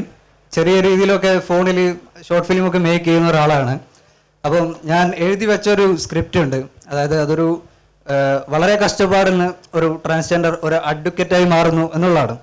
അപ്പം അതിൻ്റെ ഉദ്ദേശശുദ്ധി എന്ന് പറഞ്ഞാൽ നാളെ നമുക്കൊരു ട്രാൻസ്ജെൻഡർ ജനിച്ചു കഴിഞ്ഞാൽ നീ ഒരു മോശം സാഹചര്യത്തിലേക്ക് പോ, അല്ലെങ്കിൽ തെരുവിലേക്ക് പോ എന്ന് പറയാതെ ഒരു മാന്യമായ രീതിയിൽ വളർത്താൻ സാധിക്കും എന്നുള്ള രീതിയിലൊരു കാണുന്ന പ്രേക്ഷകന് വരണം എന്നുള്ള രീതിയിലാണ് ആ സ്ക്രിപ്റ്റ് ഞാൻ ഉദ്ദേശിച്ചിട്ടുള്ളത്. അത്തരത്തിൽ WCCയിലെ അംഗങ്ങളാരും ഒരു ട്രാൻസ്ജെൻഡറിനെ കുറിച്ച് സംസാരിക്കുന്നത് ഞാൻ ഇതുവരെ കേട്ടിട്ടില്ല. അത് ഞങ്ങൾക്ക് ആവശ്യമില്ല എന്നാണെങ്കിൽ അത് തന്നെയായിരിക്കാം ഒരു പക്ഷേ ഒരു പുരുഷ സമൂഹവും ചിന്തിക്കുന്നത്. അപ്പം എൻ്റെ ചോദ്യം ഇതാണ്, മലയാളം ഫിലിം ഇൻഡസ്ട്രിയിൽ സ്ത്രീകളായ ഫിലിം മേക്കേഴ്സ് എന്ന് പറഞ്ഞാൽ വളരെ വിരലിൽ എണ്ണാൻ പറ്റുന്ന ആൾക്കാരേ ഉള്ളൂ.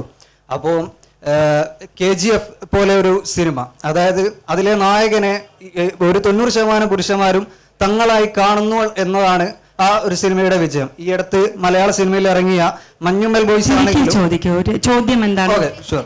മഞ്ഞുമൽ ബോയ്സ് ആണെങ്കിലും അത്തരത്തിൽ എന്താണ് തങ്ങളും തങ്ങളുടെ ഒരു കൂട്ടം എന്നുള്ള രീതിയിൽ പുരുഷന്മാർ കാണുന്നു എന്നുള്ളതാണ്. അപ്പോൾ അത്തരത്തിൽ എന്താണ് സെക്സ് എഡ്യൂക്കേഷനെ കുറിച്ചൊക്കെ നന്നായി റിസർച്ച് ചെയ്ത് ഒരു സ്ക്രിപ്റ്റ് നല്ല രീതിയിൽ ഡെവലപ്പ് ചെയ്യാൻ പറ്റുമെന്ന് വിശ്വസിക്കുന്ന ഒരാളാണ് ഞാൻ.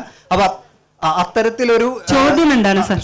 അത്തരത്തിലൊരു ഞാൻ ചോദിക്കുന്നത്, അത്തരത്തിലൊരു സിനിമ എന്തുകൊണ്ട് WCCയിലെ അംഗങ്ങൾക്കോ അല്ലെങ്കിൽ WCC പോലെ ഒരു സംഘടനയ്ക്കോ അത്തരത്തിലൊരു പുരുഷനെ നായകനാക്കി ചിത്രീകരിക്കാൻ പറ്റുന്നില്ല? എന്തുകൊണ്ട് സമരങ്ങൾക്ക് മുൻതൂക്കം കൊടുക്കുന്ന അത്തരത്തിലൊരു സിനിമ സൃഷ്ടിക്കുന്നതിൽ പരാജയപ്പെടുന്നു എന്നുള്ളതാണ്. ഒരു അസംഖ്യം രീതികളിൽ WCCക്ക് പ്രവർത്തിക്കാം. നിങ്ങൾ പറഞ്ഞ പോലത്തെ സ്ക്രിപ്റ്റിൽ സിനിമ ഉണ്ടാക്കിക്കൊണ്ട് പ്രവർത്തിക്കാം. അങ്ങനെ ഒരുപാട് വഴികളുണ്ട് WCCക്ക് പ്രവർത്തിക്കാവുന്ന. ആ കൂട്ടത്തിൽ ഒരു വഴിയിലാണ് ഇപ്പോൾ പ്രവർത്തിച്ചുകൊണ്ടിരിക്കുന്നത് എന്ന് മാത്രം. നമ്മളുടെ പരിമിതിയിൽ നിന്നുകൊണ്ട് WCC ഇപ്പോൾ പ്രവർത്തിക്കുന്നത് WCCക്ക് ചെയ്യാൻ പറ്റുന്ന കാര്യങ്ങളാണ്. നിങ്ങൾ പറഞ്ഞതിൻ്റെ അർത്ഥം മനസ്സിലായെങ്കിൽ, ആദ്യത്തെ ഭാഗം ട്രാൻസ്ജെൻഡർ എന്തുകൊണ്ട് ഇതിൽ ഇൻക്ലൂഡഡ് അല്ല എന്നാണോ? അത് അത്തരം സിനിമകൾ എന്തുകൊണ്ട് WCC നിർമ്മിച്ചുകൂടാ എന്നുള്ളത് കൂടിയായിരുന്നു അദ്ദേഹത്തിൻ്റെ ചോദ്യം. ബട്ട് എനിക്ക് തോന്നുന്നു അതിൻ്റെ ഉത്തരം വ്യക്തമാണ്. WCC ഇത്തരം സിനിമകൾ നിർമ്മിക്കുന്ന ഒരു കളക്റ്റീവ് അല്ല. WCCയുടെ അടുത്ത ചോദ്യത്തിൽ ഈ ഒരുപാട് പോരാട്ടങ്ങൾ നടത്തിയിട്ടാണ് സിനിമാ ഫീൽഡിന് IC എന്നുള്ള നിയമ പോരാട്ടത്തിൻ്റെ ഭാഗമായി വന്ന തീരുമാനമാണ്. അപ്പോൾ അത് പ്രായോഗികമല്ല എന്നുള്ള വാദങ്ങൾ ഇവിടെ ഉന്നയിക്കുന്ന സമയത്ത് എങ്ങനെയാണ് വളരെ എഫക്റ്റീവായിട്ട് പ്രായോഗികമാകുക എന്നുള്ളത് അഞ്ജലി മാം ഉൾപ്പെടെയുള്ള ആളുകളോട് പറഞ്ഞിട്ടുണ്ട്. ഇനി അതിലെന്തെങ്കിലും കൺഫ്യൂഷൻ ഉണ്ടെങ്കിൽ ആ ലീഗൽ കൺഫ്യൂഷൻ ഉൾപ്പെടെ തീർത്തു കൊടുക്കാൻ നമ്മളൊക്കെ ഉത്തരവാദികളാണ്, ബാധ്യസ്ഥരാണെന്ന് ഞാൻ കരുതുകയാണ്. കേരളത്തിലെ ഖരമാലിന്യ തൊഴിലാളികളുടെ മേഖലയിൽ ഇതെങ്ങനെ നടപ്പിലാക്കണം എന്നുള്ളത് കഴിഞ്ഞ ഖരമാലിന്യ മേഖലയിൽ പ്രവർത്തിക്കുന്ന ആളുകളെ പഠിപ്പിച്ചിട്ടുണ്ട്. സിനിമാ മേഖലയിൽ പ്രവർത്തിക്കുന്ന പ്രൊഡ്യൂസർക്കെതിരായിട്ടാണ് കംപ്ലൈന്റ് എങ്കിൽ IC ചെയ്യേണ്ടത് അത് നേരിട്ടൊരു കവറിംഗ് ലെറ്ററോട് കൂടി LCക്ക് ആ കംപ്ലൈന്റ് ഫോർവേഡ് ചെയ്യുക. എംപ്ലോയർക്കെതിരായിട്ടാണ് പരാതി വരുന്നതെങ്കിൽ, ഇനി IC മെമ്പർക്കെതിരായിട്ടാണ് പരാതി വരുന്നതെങ്കിൽ ആ IC മെമ്പർ മാറ്റി നിർത്തിക്കൊണ്ട് IC ആ പരാതിയെ പരിഗണിക്കുക എന്നുള്ളതാണ്. ആ സിനിമാ മേഖലയിലെ വിവിധ കാറ്റഗറിയിൽ പെടുന്ന ആളുകളെ ഇൻക്ലൂഡ് ചെയ്തുകൊണ്ടായിരിക്കണം IC രൂപീകരിക്കുന്നത്. എക്സ്റ്റേണൽ മെമ്പർ ലോ അറിയുന്ന അറിയുന്ന ഒരാളാണെങ്കിൽ കുറച്ചുകൂടി എഫക്റ്റീവായിട്ട് നടത്താം. ഇവിടെ പരാതി വന്ന ഒരാളുടെ പേര് ഉൾപ്പെടെ പരാമർശിപ്പിക്കുന്ന സമയത്ത് ആ പേര് ഉൾപ്പെടെ പരാമർശിക്കാൻ പാടില്ല എന്നുള്ളത് ആക്ടിനകത്ത് പറയുന്നുണ്ട്. അത്തരം കാര്യങ്ങൾക്ക് പ്രൊഡ്യൂസർമാർക്കാണ് ബോധവൽക്കരണം നൽകേണ്ടതെങ്കിൽ അങ്ങനെ സിനിമാ ഫീൽഡിന് ഒന്നടങ്കം കൊടുക്കേണ്ട. അതുകൊണ്ട് ബോധവൽക്കരണം കൊണ്ട് ഇത് ഇല്ലാത്തത് കൊണ്ട് ഇത് നടപ്പിലാക്കാനുള്ള ബുദ്ധിമുട്ടൊന്നും ആരും ഇനി പറയരുത്. ഏത് നിലയ്ക്കുള്ള അത്തരം ബോധവൽക്കരണത്തിനും നമ്മളൊക്കെ ഒരുക്കമാണ്, കൂടെയുണ്ട് എന്നുള്ളതാണ് പറയാനുള്ളത്. തീർച്ചയായും നമ്മുടെ സമയം കഴിഞ്ഞിരിക്കുകയാണ്. ഇനി നമ്മുടെ സമയം കഴിഞ്ഞിരിക്കുകയാണ്. വളരെ നന്ദി സാൻഡ്ര തോമസ്, ദീദി ദാമോദരൻ. എനിക്ക് തോന്നുന്നത് നമുക്ക് പലർക്കും അറിയുകയും അറിയാതിരിക്കുകയും ചെയ്ത പല കാര്യങ്ങളെയും ടച്ച് ചെയ്താണ് ഇവിടെ ഈ ചർച്ച പുരോഗമിച്ചത്. It was a privilege to sit with both of you and talk about all the things that are the talk of the town right now. Thank you so much, both of you.